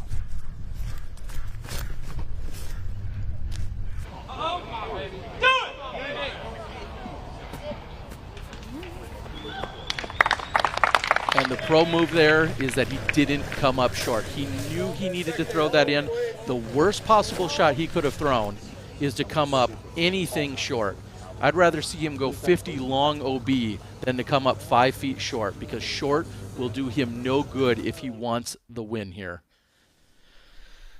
So it's all going to come down to Calvin Heinberg making his birdie putt.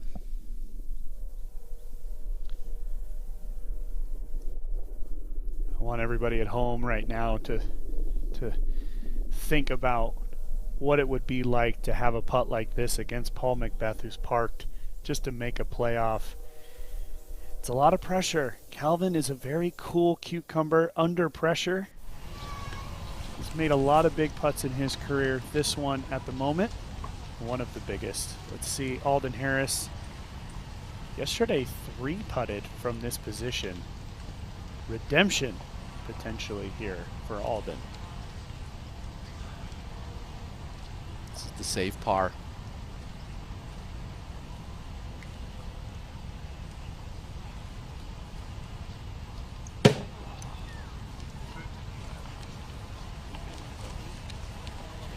We'll sit down. And the two of them, knowing what's at stake, they've both won here before.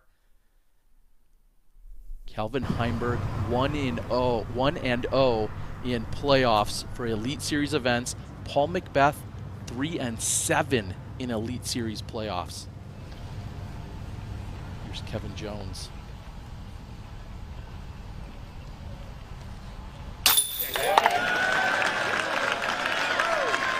Solid putt for Kevin Jones.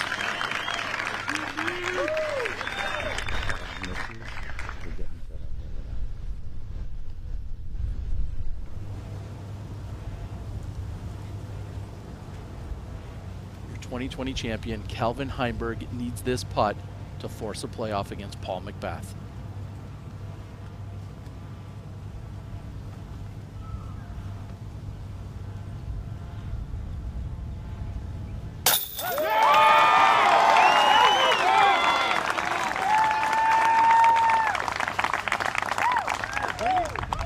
Heinberg, 26 under.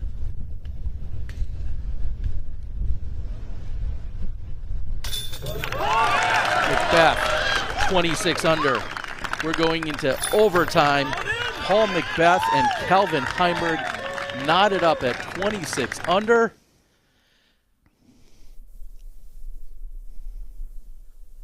Looks like we got a little extra Back in 2020, Calvin Heinberg was the one that came out on top. These two battled against one another. Today, we'll see if they can flip the script or if Calvin will repeat. Let's look back. Macbeth came out early, hole number 3. That was for birdie. Calvin Heinberg had to go out and over to set himself up for the eagle. As he parks it, Paul Macbeth needed this birdie. Calvin Heinberg, we saw where he was, much more obstructed than today, but it ultimately falls into the basket. And then Calvin Heinberg finished it off on hole number 18. Today, he doesn't have that luxury. We're going to see extra holes. Paul Macbeth and Calvin Heinberg. I got to take a deep breath here, Nate. Incredible. We just heard the statistics. Calvin 1-0 in playoffs. Paul 3-7 in playoffs. What do you make of that? Well, I think at the moment I do believe that this is an absolute coin toss. If we're going to use what we saw today, Macbeth did play one very well. Heinberg, an absolute terrible tee shot on one, but that was 18 holes ago, and there's been a lot that's happened in between now and then. I like Calvin's distance advantage. He has got Macbeth can throw far. Calvin can throw a little bit farther. Let's see what it comes down to. It's going to come down to a putt at the end of the day. We are all lucky because of it. Well, we're going to be right back. We've got, of course, the playoff coming at you on the Disc Golf Network. We'll see you soon. Having my own line of discs, all named after sound design terms, is a dream come true for me. I'm just so thankful for Prodigy for believing in me and giving me this opportunity to have a couple amazing discs under my name that I can trust.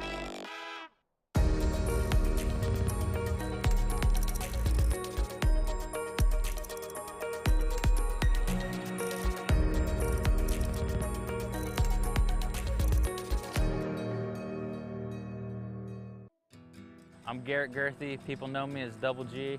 I've been making Double G craft jerky since I was 16 years old. Whether I'm at home or on the road, Double G craft jerky is the snack that I go for. I've actually found myself eating Double G craft jerky on my long drives to the next tournament. We all know Double G's got a big arm, but he's also got a big heart. Every bag of Double G jerky that you buy supports children's disc golf and goes to a great cause. You can find Double G craft jerky at doublegjerky.com. Hey, I'm Johannes. Hey, I'm Jonathan. And today we're going to talk about how to aim. We have some problems with the distance, the timing, and pretty much everything. This is kind of the ground or the beginning of the throw. There you go. So we're going to throw some forehands.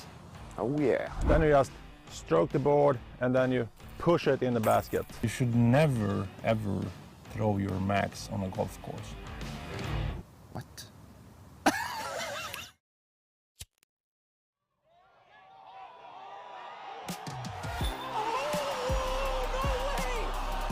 The crowd was so spectacular today. Just the energy from you all was just amazing.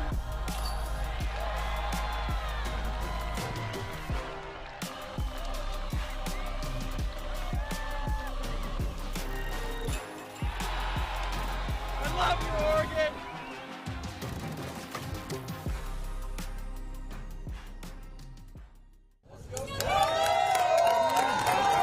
Welcome back, everyone. Paul Macbeth.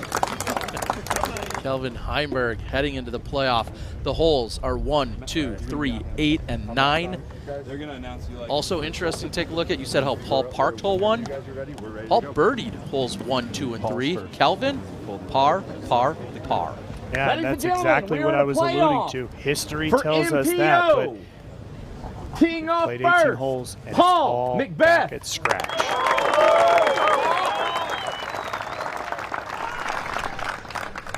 Perkins letting us know the wind significantly down from when they played earlier today.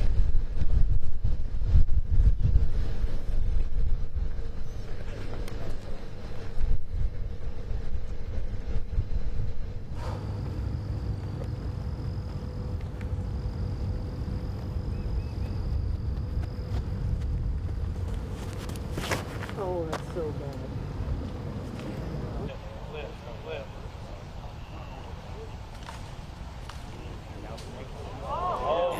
Yeah, way off the mark. He will be obstructed to even give that a run for birdie. Calvin Heinberg. Massive advantage for Calvin Heinberg. The wind being down, Calvin has enough power to just overpower this tee shot straight.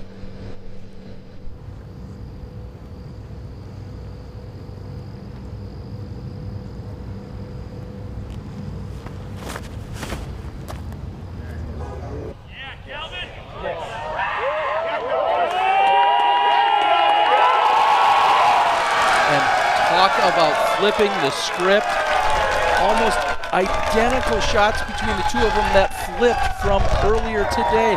Calvin hard left, terrible tee shot. Paul Macbeth parks it. Now the exact opposite. Perfectly said, Terry. And Calvin Heinberg went to his bread and butter. He overpowered an overstable disc. The wind was not a factor. He took it. And it was a point A to point B shot, 470 feet. Paul Macbeth tried to get a little fancy there and maybe just not as good of a pull as he wanted. A little bit high, and you could hear him say immediately, that is bad. But there's still a chance for Macbeth to make this. Calvin, he made it that moment. It's a one or done for Macbeth. And look at how he just overpowered this disc. Terry, anybody in the world cannot do this. Calvin Heinberg is one of the best at overstable discs on a power line. This What a should shot. be the drive that does it. We'll confirm. Nate, we're watching Calvin's drive here, but does Paul have any look from where he's at, and will it be a miracle throw-in?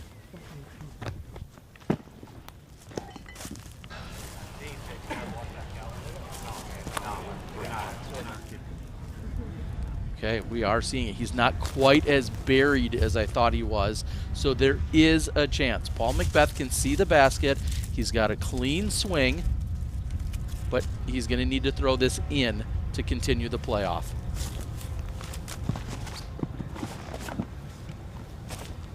Is there any magic in that bag for Paul Macbeth?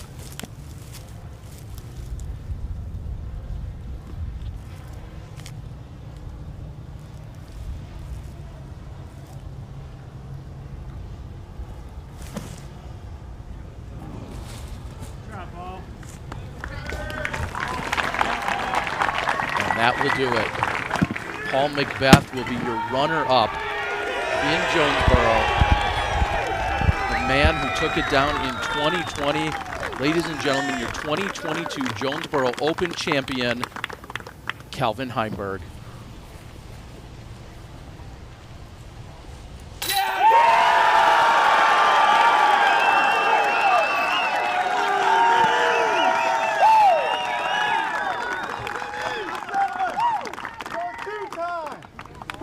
Sports Jonesboro Open presented by Prodigy champion Calvin Heinberg.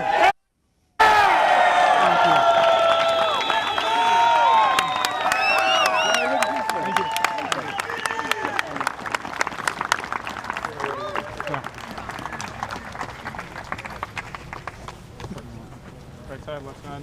Stand by. Stand by. 3. Calvin, tell us what you're feeling right now, man. It's honestly great. I honestly haven't really got a win that felt like a win in a while, actually, since here in 2020, at the end of 2020. Ledgestone, I mean, final round got canceled, didn't really feel like anything. Match plays, different format, doesn't really feel like anything. So it's been a while, and it feels really good to finally be back on top. Yeah, can you talk to us about what it's like to be so close to the top, USDGC, Worlds? You put yourself with a chance to become a champion, and here you are at top again. What does it mean to finish in first over a field that's just getting better and better every weekend? Yeah, it feels great. I've definitely put myself in contention really as much as almost anybody. Just really haven't been able to close it out in the final round. Today didn't even feel that great, but I was able to string them together there at the very end, and we had a three-way tie on 18. I knew someone was going to birdie, so I had to send it, and yeah, I was fortunate to get into this playoff, and yeah, park hole 1. It's the best drive I've thrown out all week, so I'm glad I saved it for now. Yeah, I'm going to take it back to hole 14. The wind got on top of your shot and shoved it down into the creek, and then Kev jammed that one for a 2. What's going through your mind when you lose 2 strokes right there? Yeah, it's definitely frustrating. Really nothing to do with Kev. It's just more so myself for throwing at OB. But yeah, I really didn't even feel like I threw that shot that bad. It just didn't work out great. And but yeah, I was able to fight back. Got both of those strokes back on 16 with the eagle, and yeah, birdie on 18 pushed me in this playoff. So you step up to hole 18, 3-way tie. What are you thinking? I knew I had to birdie. I knew someone was going to birdie, and I figured might as well be me. I mean, it's a good chance that 2 of us birdie. We all know what's going to happen. There's 3 of us. We all are going for birdie. So yeah, I sent a distance driver. If I would have had a lead, I might have played it a lot safer, you know, with like a fairway down to the bottom. But today I knew I needed to send a distance driver, and I hit it right and got way up there, probably like 240 out. So it's a good place to be on that hole. And 2-time champion here at the Disc Side of Heaven. Yeah. You headed to Dynamic Disc Open next weekend? Yeah, I'll be at Dynamic Disc Open next weekend. Actually, on Tuesday, I'll be at Eagles Crossing for the skins match, so I won't get very much practice for DDO, but I have a pretty exciting skins match to play at a apparently amazing course. I haven't been there yet, but I'm super excited to play in that. But yeah, I got a pretty jam-packed week. Well, Calvin, this was honestly one of the most exciting finishes in Disc Golf Pro Tour history. Congratulations on taking it down in the playoff. Thank you. Are we out? I think so, dude. Let's go. That was insane. Calvin Heinberg, your champion, yet again here at the 2022 Jonesboro. You love this. You love this. What? He's like, it's awesome. Hey, good one. Thank you. You guys have me pushing him over. I'm like behind him. I was like, Brittany, calm down, Brittany. Jesus. Get out. I'm behind him. I was like, Brittany, I'm just called it. Just pure emotion as you see Calvin Heinberg posing for his champion pictures. All his closest friends, along with his wife, or all of his closest friends there. Chris Dickerson, Chris Dickerson's wife, Madison Walker, so many enjoying it all as Calvin parks it on hole number 1 in the playoff.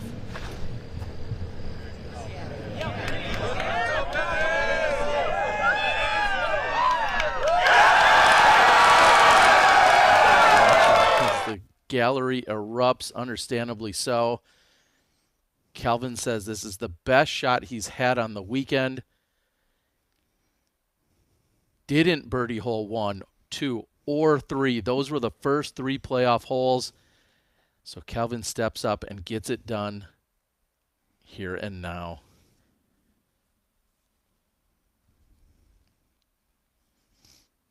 And Nate, first question for you has to be, is this just Calvin Heinberg's course? He's good, but he's really good here. Calvin said exactly what I was thinking, which is he has given himself a lot of opportunities, and he hasn't had a big win that really was a big win since he took down Macbeth in such dramatic fashion 2 years ago.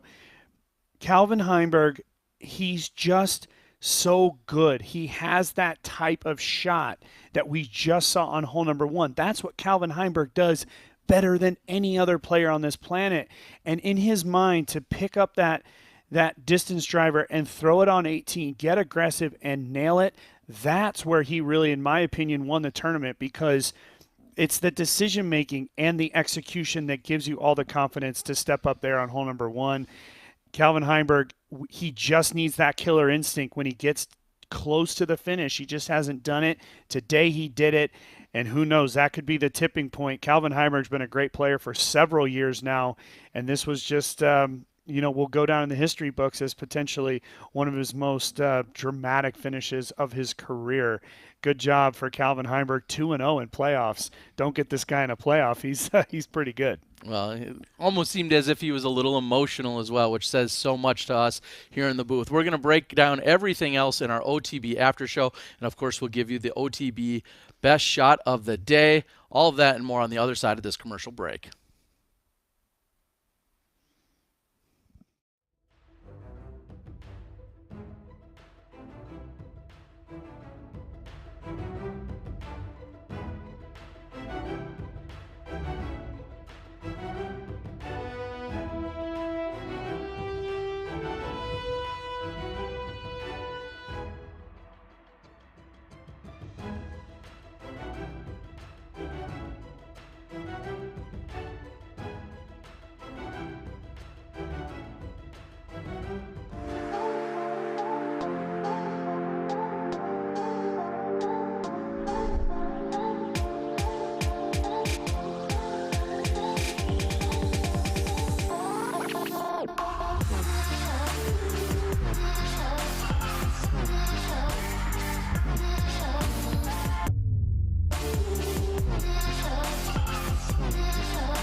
Some say we're hidden, unless you know where to look.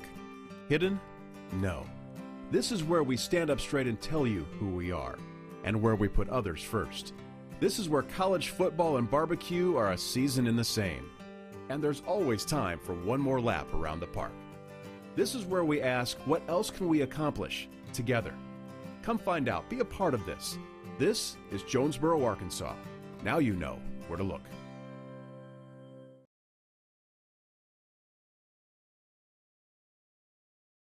To me, airborne is the expression of flight. And that's kind of the representation of the brand that we wanted to build. The visual that we wanted to get from this stamp is the connection between man and nature, and man's connection to the natural world that people are able to find through disc golf. We wanted to have a disc that all players could trust. It'll be a great tool for a lot of players. It feels great to have Prodigy have enough trust and faith in me to make this disc for me and to make this full line. And I'm so excited to be able to share it with the whole disc golf world.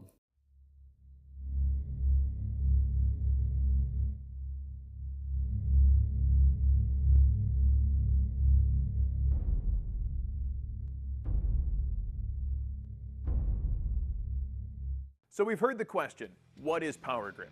Power Grip is Europe's #1 disc golf shop, online at powergripeurope.com. Plus, we just opened up our 5th retail location in Finland. We're here at Power Grip USA. We're going to be online to start, but we have plans for multiple retail locations throughout the United States in the years to come. We have a little bit more work to do, but go online, powergripusa.com. Sign up for 20% off your first order. We'll see you soon.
Champion!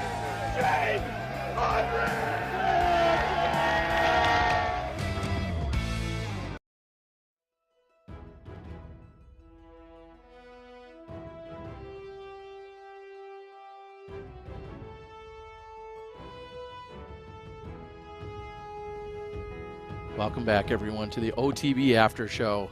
Your champion in dramatic playoff fashion, Calvin Heinberg, slaying the beast, Paul Macbeth, who loses in another playoff in an Elite Series event. You think about him being as one of the best players of all time, arguably the best. Does it kind of blow your mind that he's actually has such a terrible playoff record? Well, first of all, I wouldn't use the term terrible because I think when you get into playoffs, it does become a coin flip. Even though he is the best player, at some point there was a momentum shift, whether it was him taking the momentum or the momentum going the other way for the other player. Playoffs are always very difficult. You know, Macbeth like I said, I don't know if he was trying to get fancy or if it just wasn't a great pull on that first tee, but he has that power. He has that power, and he proved it on 18 with a great tee shot and a great second shot. So just a misfortunate, errant tee shot on 1, and Calvin Heinberg, that hole just fits right into his wheelhouse. It was the 5th most difficult hole today. 7% of the field birdied it. But when they got back to it, the wind was significantly down, and Calvin just took advantage. Yeah, and to see the way that they flip-flopped with their lies there. Again, Paul parked it almost to the exact same distance 5 feet earlier in the round as the round had gotten started. So to see just how that unfolded was kind of crazy. And also when I'm looking at the scores from today, the hottest scores on the course were 10 under. It was double digits. And your top 4 competitors, 3 of them shot that 10 under. Calvin Heinberg shot a 9. So if you wanted to know who was kind of setting the pace, we saw a lot of great play, the likes of Gannon Burr and so on, and they were kind of continuing to make that charge. But when it all came through, the top 4 players, 3 of them tied for the hottest score on the round. And to me, what that signifies is closing. That signifies saying, hey, I know how to finish this out. We're going to go out and perform. We have to play. We have to put up our Sunday's best here. And that's exactly what those top 4 competitors did. Calvin Heinberg took it into extra holes. Yeah, and it's interesting because on the Disc Golf Pro Tour, it's not just about the champions these days. It's about where you finish. It's about how many points. We have so many great storylines. The top 10 leaderboard just looked fantastic this week. All names that you're very familiar with, all very good performances. Chris Dickerson coming back with that 10 under par, bogey-free in the final round. Surprisingly, Heinberg and Macbeth both had 2 bogeys in the final round to get into that playoff. But Kevin Jones, really good performance for Kevin Jones. Like I said, he ticked the first 2 boxes. Distance with accuracy. C2 putting. He had 3 C2 putts today that he made, and he just didn't tick the final box. The final box was the last 3 holes, and he shot even par for the final 3 holes. That was Kevin Jones's opportunity, and I think it kind of comes down to the layup on 16. It looked like he did it pretty quick. It wasn't in a great position, and he wasn't able to get up and down for birdie. But overall, I think the other thing I look at is Simon Lizotte in the top 10 as well. Great performance from Simon. He follows that up today with a 6 under par round. So Simon coming back into form. Also want to send out my just love and hopes and prayers for Eagle McMahon. Eagle McMahon having to walk off the course, as I said during the broadcast, Terry. I mean, I've been there. His sounded, based on some social media stuff we've seen, to be a little bit more dramatic than what I had. And I think if you're a fan of Eagle McMahon, send him some love. I'm sure he'll appreciate it. But we hope Eagle's back sooner than later. But, man, this tournament, it does it to you every single time. It really does. It does. It provides all of the drama that you could possibly want. I look at Chris Dickerson coming off the major victory, wondering if there's any mental or physical exhaustion. Well, he clawed himself back into a top 4 finish, again, tying for one of the hot rounds today at 10 under. And really, if you think about it, 1 stroke per round better, and he's in that playoff as well. And I know woulda, coulda, shoulda, Exactly. but that just proves how tight it was, how competitive he also was. Even though we didn't see his name a lot in rounds 1 and 2, he then was right there at the conversation at the end of the weekend. And you mentioned it, Simon Lizotte, seeing him come back. No, we all know what kind of showman he is and what he's capable of on the course, but to see the course record that he shot and how well he performed yesterday, and then to see him not quite as perfect and polished today, it still is all trending in the right direction. Everybody benefits when Simon's out there playing well and having fun. All of disc golf wins in that case. So that's great to see from Simon Lizotte. And then another name in Alden Harris. Yeah. We saw what he did, and we'll use the term poise. He got onto the lead card. He maintained when he was there yesterday. He came back out here today, struggled just a little bit. He didn't play poorly. He just didn't play exceptional. But overall, to have that top 10 finish for him, very, very impressive, and hopefully that'll give him a little boost of momentum moving forward.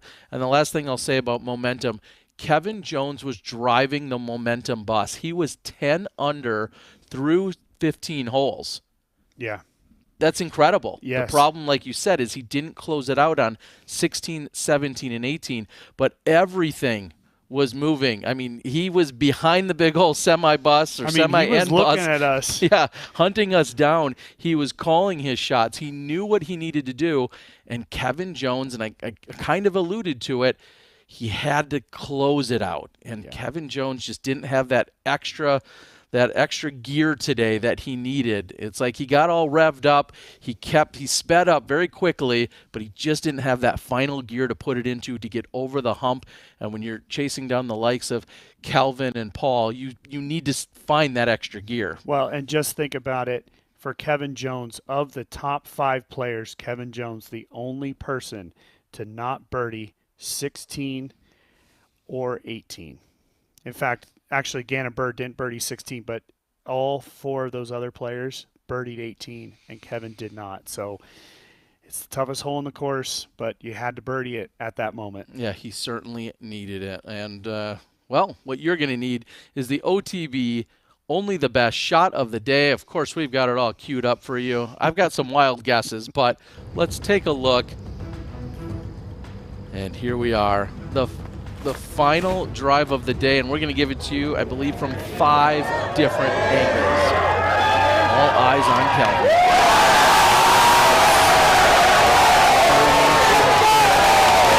You're looking at a player and you have some power, learn to throw an overstable disc the way that Calvin Heinberg does. It is directly down the line. He keeps it low. He just puts as much power on it as he can. He overworks that disc. And that's another reason why he was able to put himself in position on a windy weekend. It's one of the reasons why we'll expect him to do well at the Dynamic Disc Open next weekend. Calvin Heinberg, he just needed to find something down deep to put himself in position to finish, to close, and that moment for him was that shot. It was to close it, and we're going to see Macbeth's reaction to what he saw, and I think he already knew, because he knows what I'm talking about, how good Calvin is and how good he is at shots just like that. It was a hard-fought battle between those two guys. Great competitors as well. You notice the way that they treat each other with a lot of respect, and I love seeing that. 2 great champions. And I'm going to say just about every week on the Disc Golf Network we have action. It usually rivals this. Next week we're going to have 4 rounds of it, so you may even get additional action. 72 holes. That's assuming we don't go into extra holes. Of course, we want you tuned in to the DD Open, the Dynamic Disc Open, right here on Disc Golf Network, with exclusive coverage coming to you for the first couple of days. It starts on Thursday, runs through Sunday. There might be a block party. We'll see you out there on Saturday night. Everybody enjoying their time over there in Emporia. The tour's going to start shifting there. Everyone's going to get in their cars, their vans, their trucks, their buses, their semis. Kevin Jones is going to try and ride that momentum bus over there. Whatever it takes, we're all headed to Emporia. And I cannot say it enough. This tournament is perfect preparation. the group out in Emporia, the Dynamic Disc team, they ramp it up though. The water, the OB, the wind probably. The wind is there. The tornado potential. The Dynamic Disc Open, the Glassbone Open, it has always given us drama right to the very end. I expect to see that on both the men's and the women's side. If you weren't watching the women's coverage, I'm sorry. That was fantastic. Kristen Tatar, what a great comeback from last week. We're going to see them all out there in Emporia, and we're going to be there on site, so it's going to be a good time. I'm looking forward to every second of it. Wait, Val won her last world title in Emporia. Is she? Are you guys playing? You never know. Okay. They're going to be in the booth. We appreciate all the insights. Well, I'm going to close it out. It's been an incredible weekend. Thanks to everyone that's been out on the ground, all the cameramen running around the control room, and everyone behind the scenes to give you all these different angles, along with all the stats and our partners of the network and of the tour. And if it wasn't for Brad over there in Jonesboro, we would not have a tournament for all of us to sit back, watch, and enjoy. So for Nate Perkins on the ground, along with Nate Doss here next to me, I'm Terry Miller, the Disc Golf Guy. We'll see you on Wednesday for the press conference coming to you for the Dynamic Disc Open right here on the Disc Golf Network.